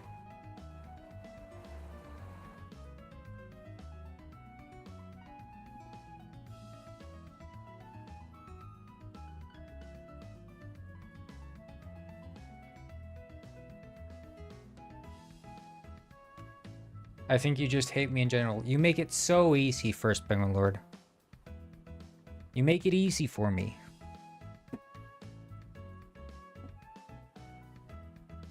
Okay, well, let's drag this. Roaming police NPCs on foot is done. Next up is this, but we're gonna tackle some of Arvinen's bug reports. I think, didn't I add the Gator Gwyn skin? The Gator Gwyn looks like a Dino Gwyn. He's green. Isn't that skin in the store, the Gator Gwyn? Am I right about that, Arvinen?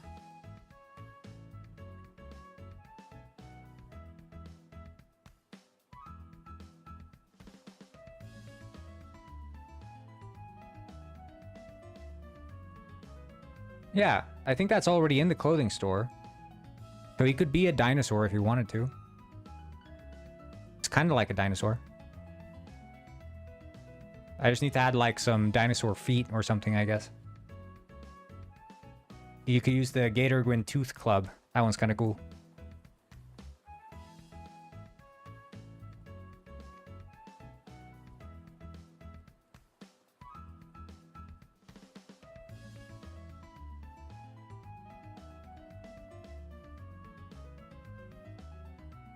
He says he wants a real Dino Gwyn. Well, I guess the difference I would imagine with a real Dino Gwyn is it would have like spots on it and stuff. Maybe I could add like spikes on the back, like as a item, like what's it called? It's not the back spike dinosaur. Sort of like this, you know? Or like that one. What's that one called? The Kentrosaurus.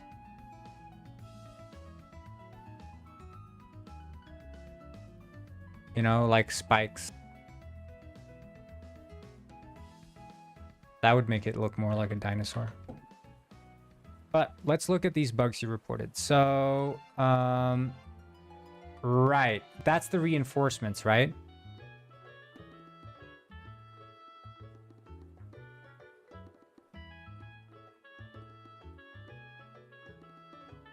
I think the problem could be...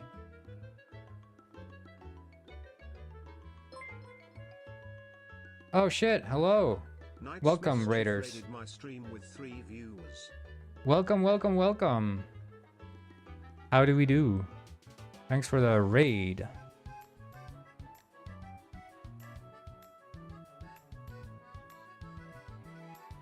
Yeah, I don't know why this dude is so screwed up.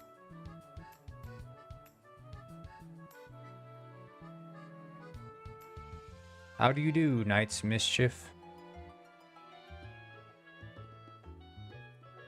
Welcome to the goitle hole. This is where friendships come to die.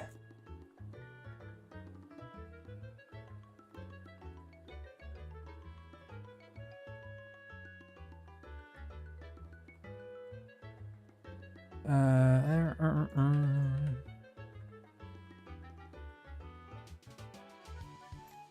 don't know what the difference between this enemy and like other enemies are. Because they seem to work just fine.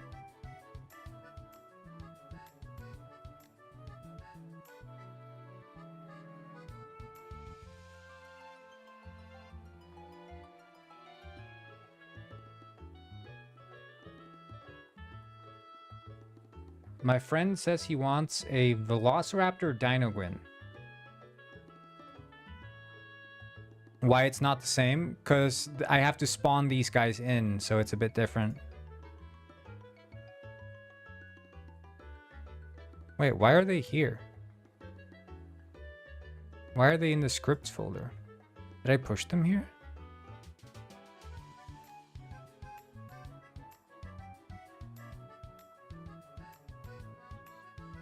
I might have moved them there. No, okay, that was a weird.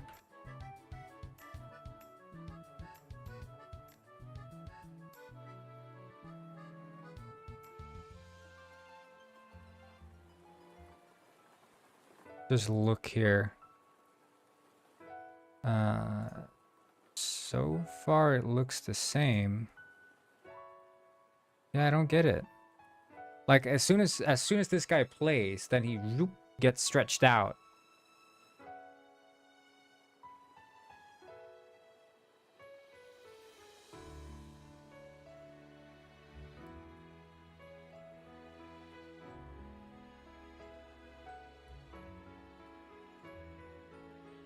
But are the meshes combined here?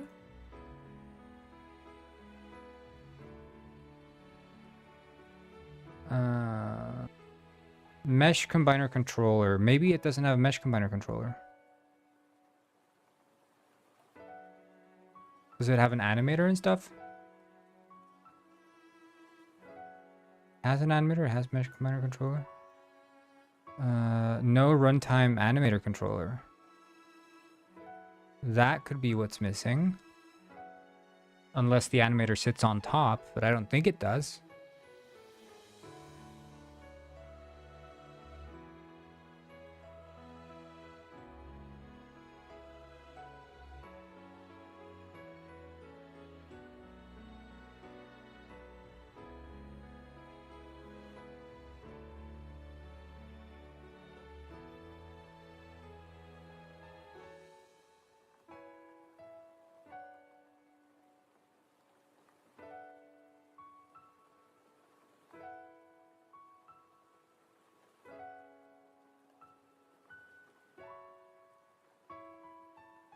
No, it doesn't have that. Animator, no runtime animator controller. Apply root motion, apply physics.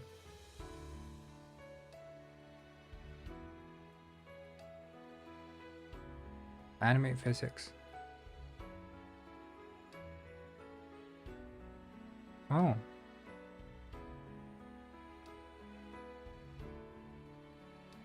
Yeah, it would have to be a clothing item. I can't modify the shape of the penguin.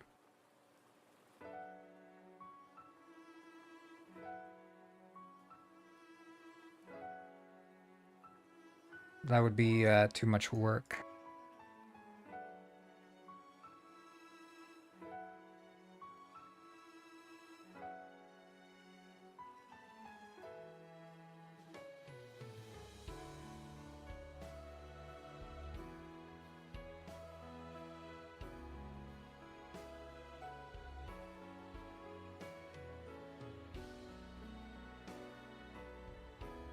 I wonder if the ghost roots are like wrong or something. Upper left leg. Upper right leg, right foot. Did not have a ghost root. This is Fernando Miguel. He is really good at dancing. Who is Hafar has learned to dance. Well, thank you so much for the follow, dude. Appreciate it.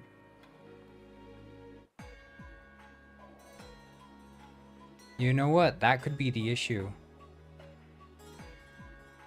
Yeah, because none of these have the ghost root assigned.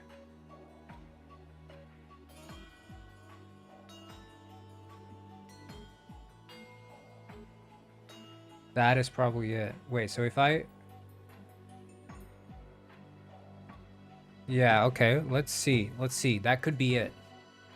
Great Pigwin from 0 to 10. I like the Pigwin, dude. Did you know that if you're wearing the cat ears, it changes your newt to a meow?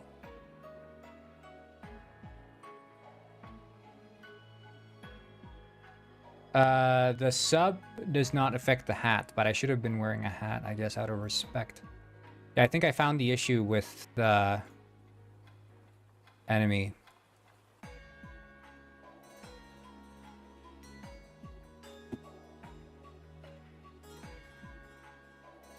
Let's see, I'm just gonna double check here, because these all have no ghost root. That one has ghost root. Okay. So then let's just double check here.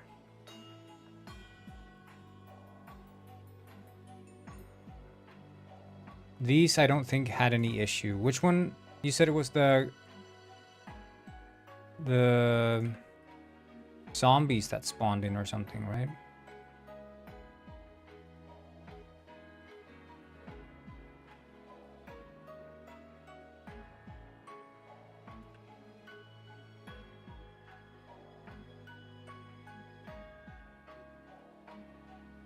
Oh shit, yeah, the pumpkin also needs to have the beak root. Where is it? Pongies that spawn in without the root?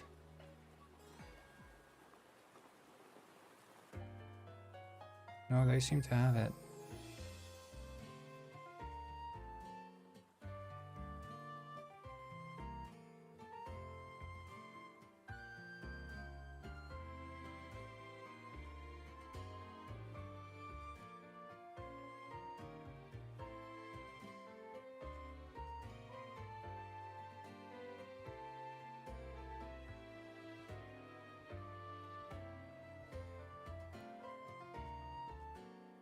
Goes. But he...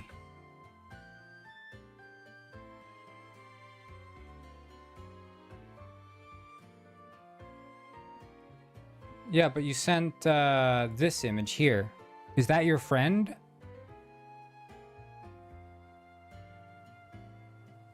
Or is that an enemy? Is that your friend? I think that's your friend, right?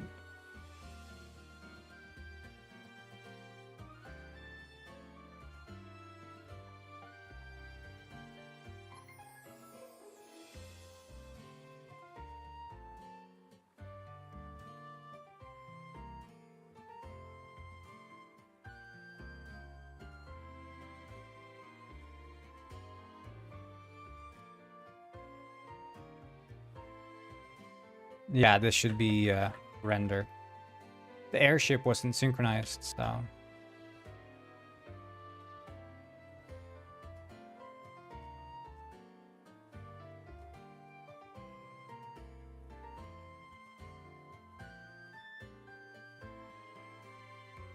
Yeah, he's carrying the lost child, yeah. I'll see exactly, And then you said the Pongolantis doors. I think that's the double sliding door.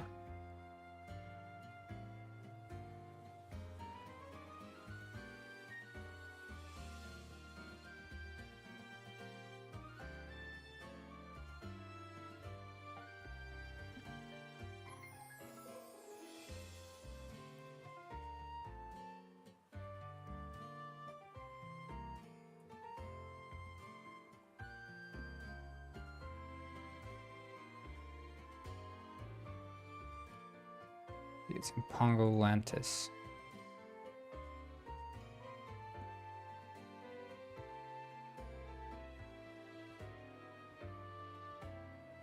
It was fine for the host, but not for you. Okay.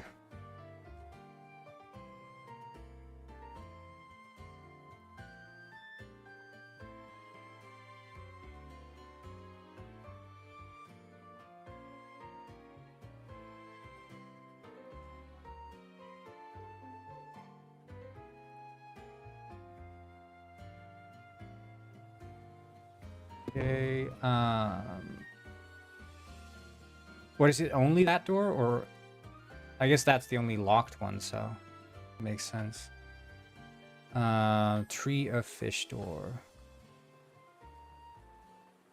That is over here, right?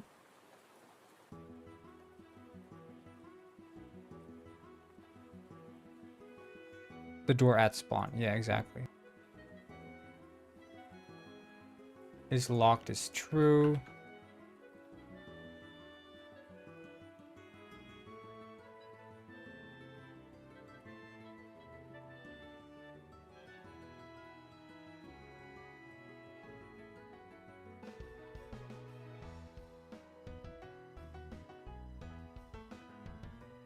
Yeah, okay, I see the issue here.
Let's see here. So state.value is locked.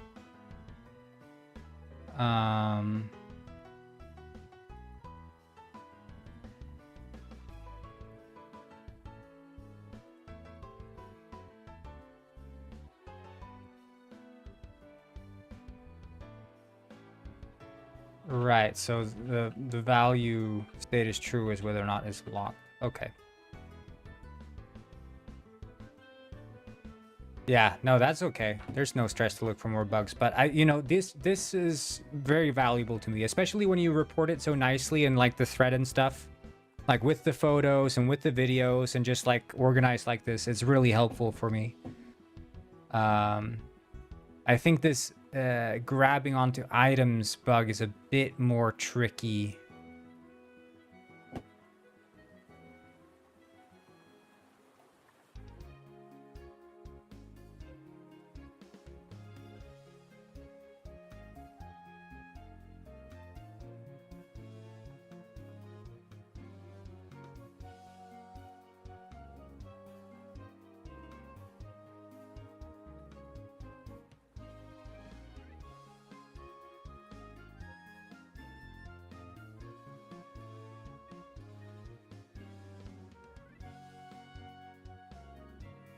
When I said the lost child was attacking me, he wasn't moving, but yeah, I think the awareness thing is just that he follows you. It's not necessarily saying that he's attacking you. It's just that I made him follow you. But yeah, I think the grabbing thing is a bit trickier. Was there any other? So you see here, this is what I say, like when it's good that you report the bugs in the list, because then when I'm scrolling through here, I don't know, like, was this the first bug you found or like a last bug? So I have to like scroll up and then I don't know when the bugs were reported. But that's why it's so great to have like the threads feature, because then I just go into your thread and I just scroll through and I see. It's not a problem. It's just for the future. I mean, what you're doing here is great. So this looks great. And again, it's like I don't expect people to do this, but it's so much nicer for me to fix bugs when people do. So I really appreciate it. It's great that you and your friend are finding bugs.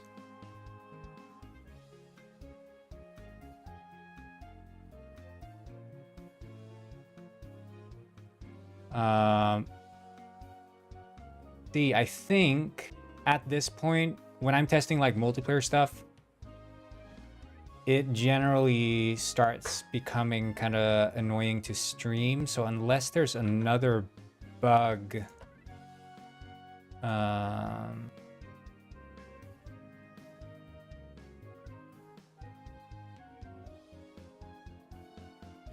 don't think... When using Toad and exiting to the main menu...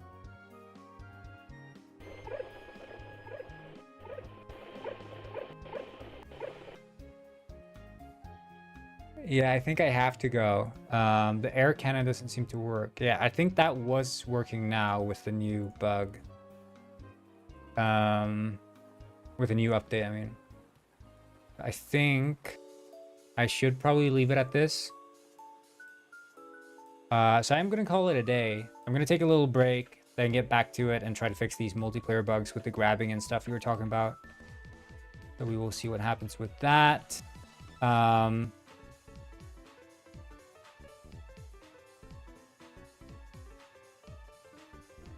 Yeah, see you later.